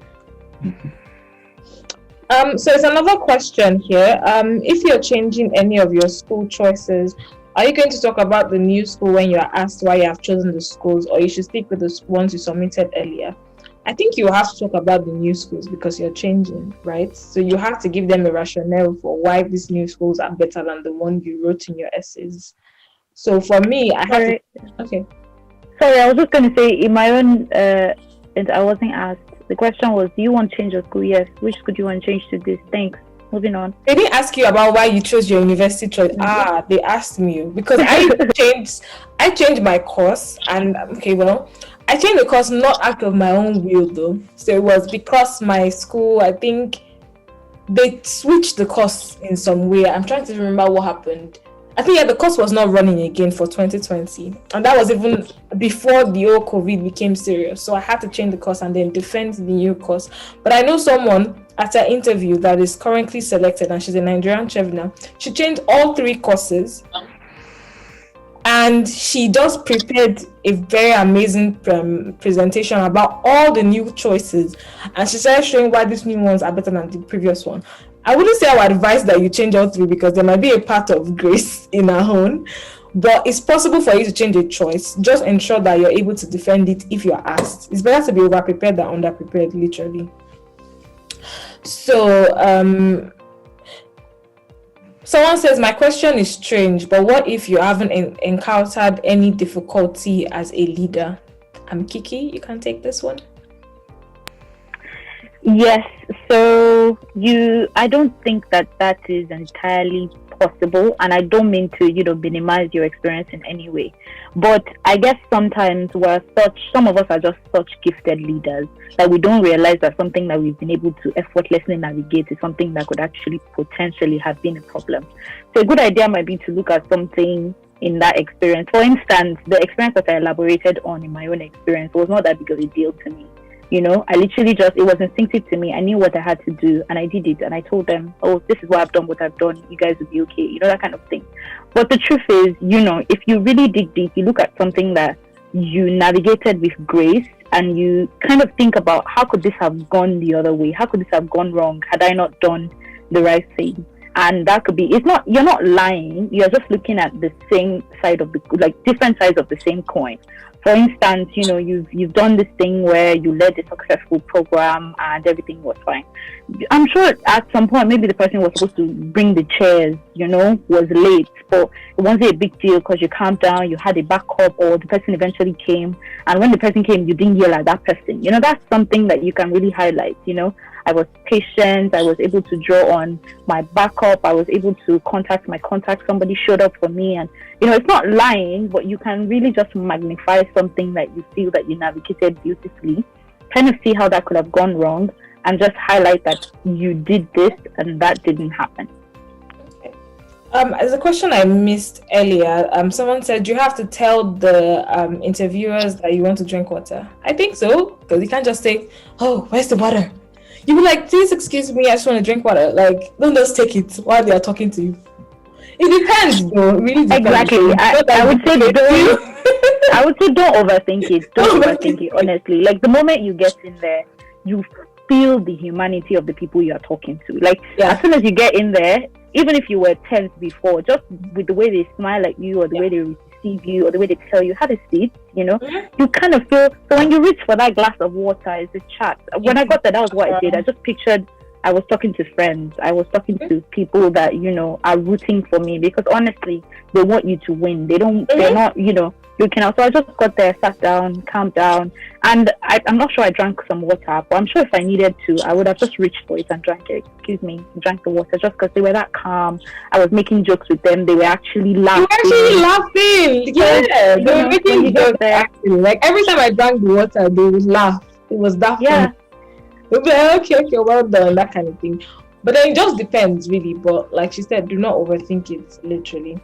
Someone says, can you rearrange your choices? Probably because your second choice gave you a conditional offer, while the third gave you an unconditional offer. Even if that's the reason, I don't think you should say that. Like, I'm not sure that's a good enough reason. So I'm not really sure about that. Also, just to kind of clarify that as you get towards like the actual stages when the deadline is to submit your unconditional offers, if you don't have an unconditional offer from the school that is even your first choice, you have to submit your second choice and move on anyway. Don't overthink rearranging your choice. As long as the school you want to go to is there. Like, they would even ask you, which school do you want? Even when I even had offers from all three, and he said, okay, do you want to go with the first one? And I'm like, yeah, sure, but I could have changed the second. Can I easily jump in? Yeah, sure. So the school that I really wanted to go to was University of Manchester Global Development Institute. But then again, I had University of Sussex in mind, but then I didn't have my own conditional offer. So when my final award letter was made, when our POs eventually reached out to us, it was Manchester that was on my letter. Right, the client a medical form, then that other one that they will send us. So it was Manchester, but then again, Sussex already came in. Institute of Development Studies came in, which was my first choice, but I didn't have an unconditional letter for it.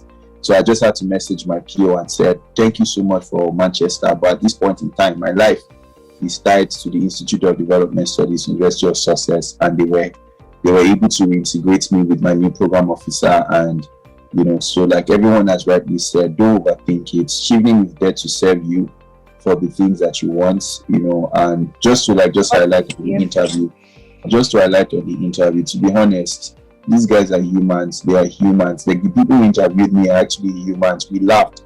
We were literally cracking jokes throughout the whole interview. There was time to be serious, but at the same time too, we still got to get the job done. And again, I just want to say this, that don't let anybody tell you that the Chevening interview process is scary, is fearful. Just like how they tell us that junior WAEC was hard, like common entrance, you will fail. Do you know how many people fail? Everybody fails. No, the thing is, just go there with your heart and go there to tell your story. And at the end of the day, you'll be more surprised at the genuineness that comes with the panelist. Yeah. Because I think in speaking with the program officer, she even mentioned that they are trained to make you feel comfortable. They are trained to make you happy. So they're out there to make you feel comfortable. So do not overthink it. And one thing I must say, as much as we're doing all of these things and we're trying to help you, the truth is that in every endeavor, everything that you decide to do, there's always a result, and it could be positive, and I wouldn't even say negative. It could be that you got it or you just didn't get it.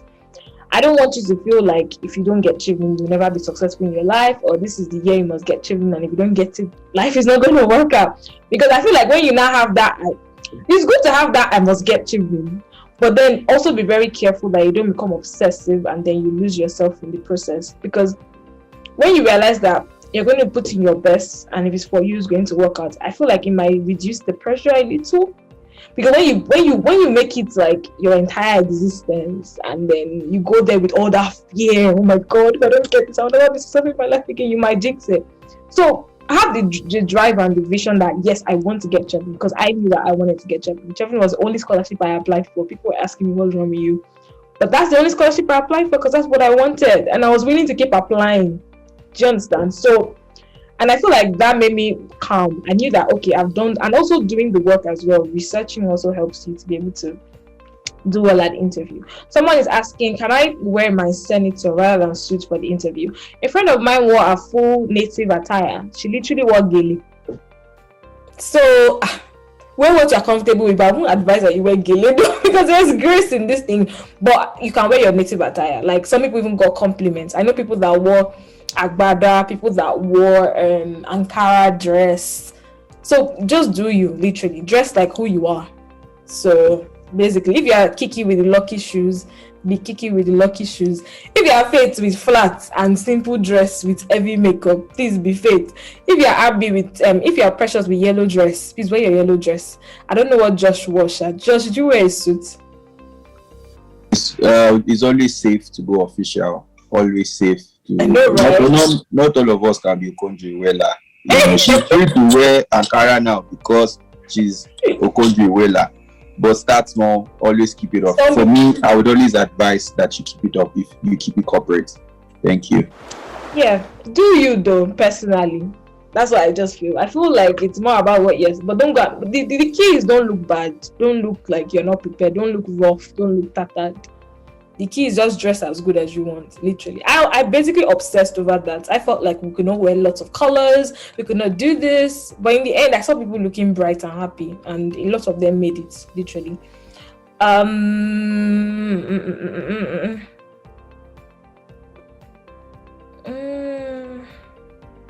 Someone said, busy with the person with the gele get the award. Sure. Like, sure. I don't know what the cost was, but okay, no. She's only law. She got the award though.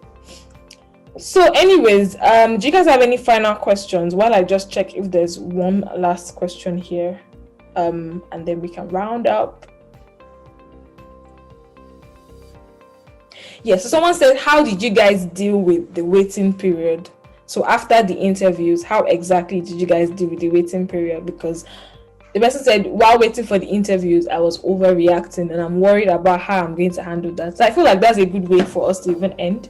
We can all just talk about how we dealt with the waiting period, and then any final tips that we have, we give it.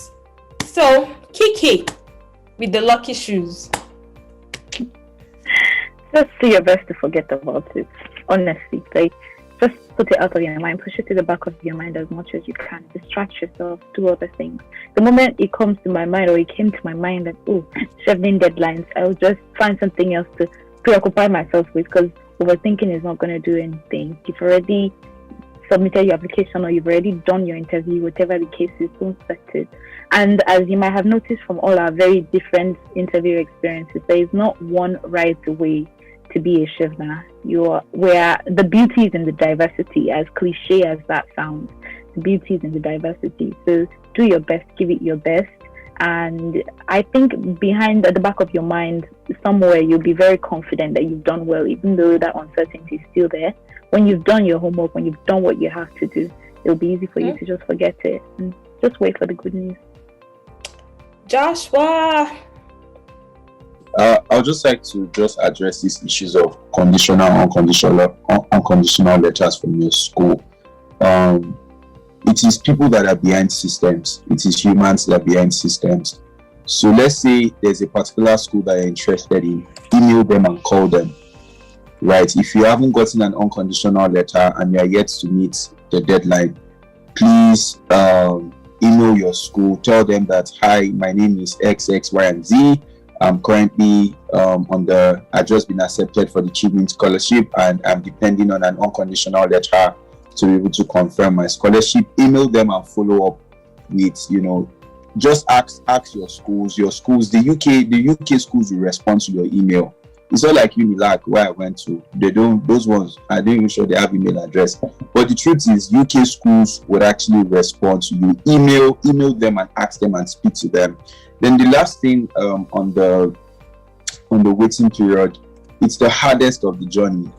But the truth is, you can always go back to who you are, right? Just go back to your regular life. Like, just go back. Try and enjoy the things you used to previously do. And if you were involved in community development, or you were doing a job, or you were doing something different, just go back to enjoy them. Because truth be told, the thing is, see Chevening as an enabler. It is taking you to your next level. It is not supposed to stop you from doing the things that you previously did, because sometimes we can get opportunities and get lost in that opportunity and forget the why we started, right? So try as much as possible to always remember your why. Chevening is just enabling you to be able to continue your why, because the reason why people will choose to invest in you, or why people will choose to see yourself as, I wouldn't say see yourself as a business venture, but Chevening is investing in you because you seem like a business. You look like a good business idea. You seem to have a good business model, right? So if Chevening invests in you, you should like within that waiting period, just grow your business. Be growing your business. And just one last thing, sorry, Faith. One last thing. Now, sorry. Now, see, and I'm not saying like this is a general principle, but the truth is, if you failed 2 times in an interview, and I am your reviewer, you applied in 2019, and you came back in 2020, and you are telling me the same story, the same place I left you, that I gave you a rejection letter in 2019, is the same place you are, the same essay that you are in 2020. It doesn't show that you are as a leader. It doesn't show that you are growing. It shows that you are stagnant and you are just dependent on opportunities. So just see yourself as growing. So a rejection or no rejection, keep doing the work, keep encouraging yourself, and just keep getting involved. So that's all I would say. Yeah. All right. So I will just say that, firstly, we can all see how passionate Joshua was about giving you guys these tips. It's natural to him. So I feel like whatever you do, because I've seen people try to create personas and create career plans and create ideologies that are not natural to them or who they are just because they want to get a scholarship. I feel like you should not let a scholarship change who you are or what you believe that you want. Because the honest truth is, I always tell people that I believe that scholarships like Chevening, they want to work with people that have a clear sense of purpose, people that are already working at it, and then them getting the scholarship is an opportunity for them to amplify and take what they are doing to the next level. So in everything you are doing, don't forget that you are phenomenal, you're amazing. You got to this stage, like you're something, and you should never forget your worth and your value. Yes, there's a lot of nervousness that will come into it, but you got to this stage, you put in the work, you are going to be successful regardless. I need to come from a place of not just I need them, but they also need me. They need the value that I can bring. Like, find a way to build your confidence. Keep talking to yourself. And I believe that by researching, like everyone has said, researching and preparation would help you to deal with nervousness. For exams and interviews, if I'm not prepared, I will go there scared and rambling because I know that I'm about to fail. But if I have prepared, no matter what they ask you, you'll be able to get it. And also, they're going to ask you questions that might be trick questions. Don't forget the key points of it. They can't ask you anything outside of everything that we've been saying, literally your essays and things around you studying in the UK. So don't panic, relax, and really think about everything that they're going to say. And then for the waiting period, like I've said previously, I believe in grace and I believe in time. Like, I would share my own story of getting rejected first and shortlisted second. First time I applied for Chevening, I was so overconfident. I was proud. I barely did any research. I barely watched any YouTube video. I just wrote the essay because I felt like I was the shit and I was going to get it.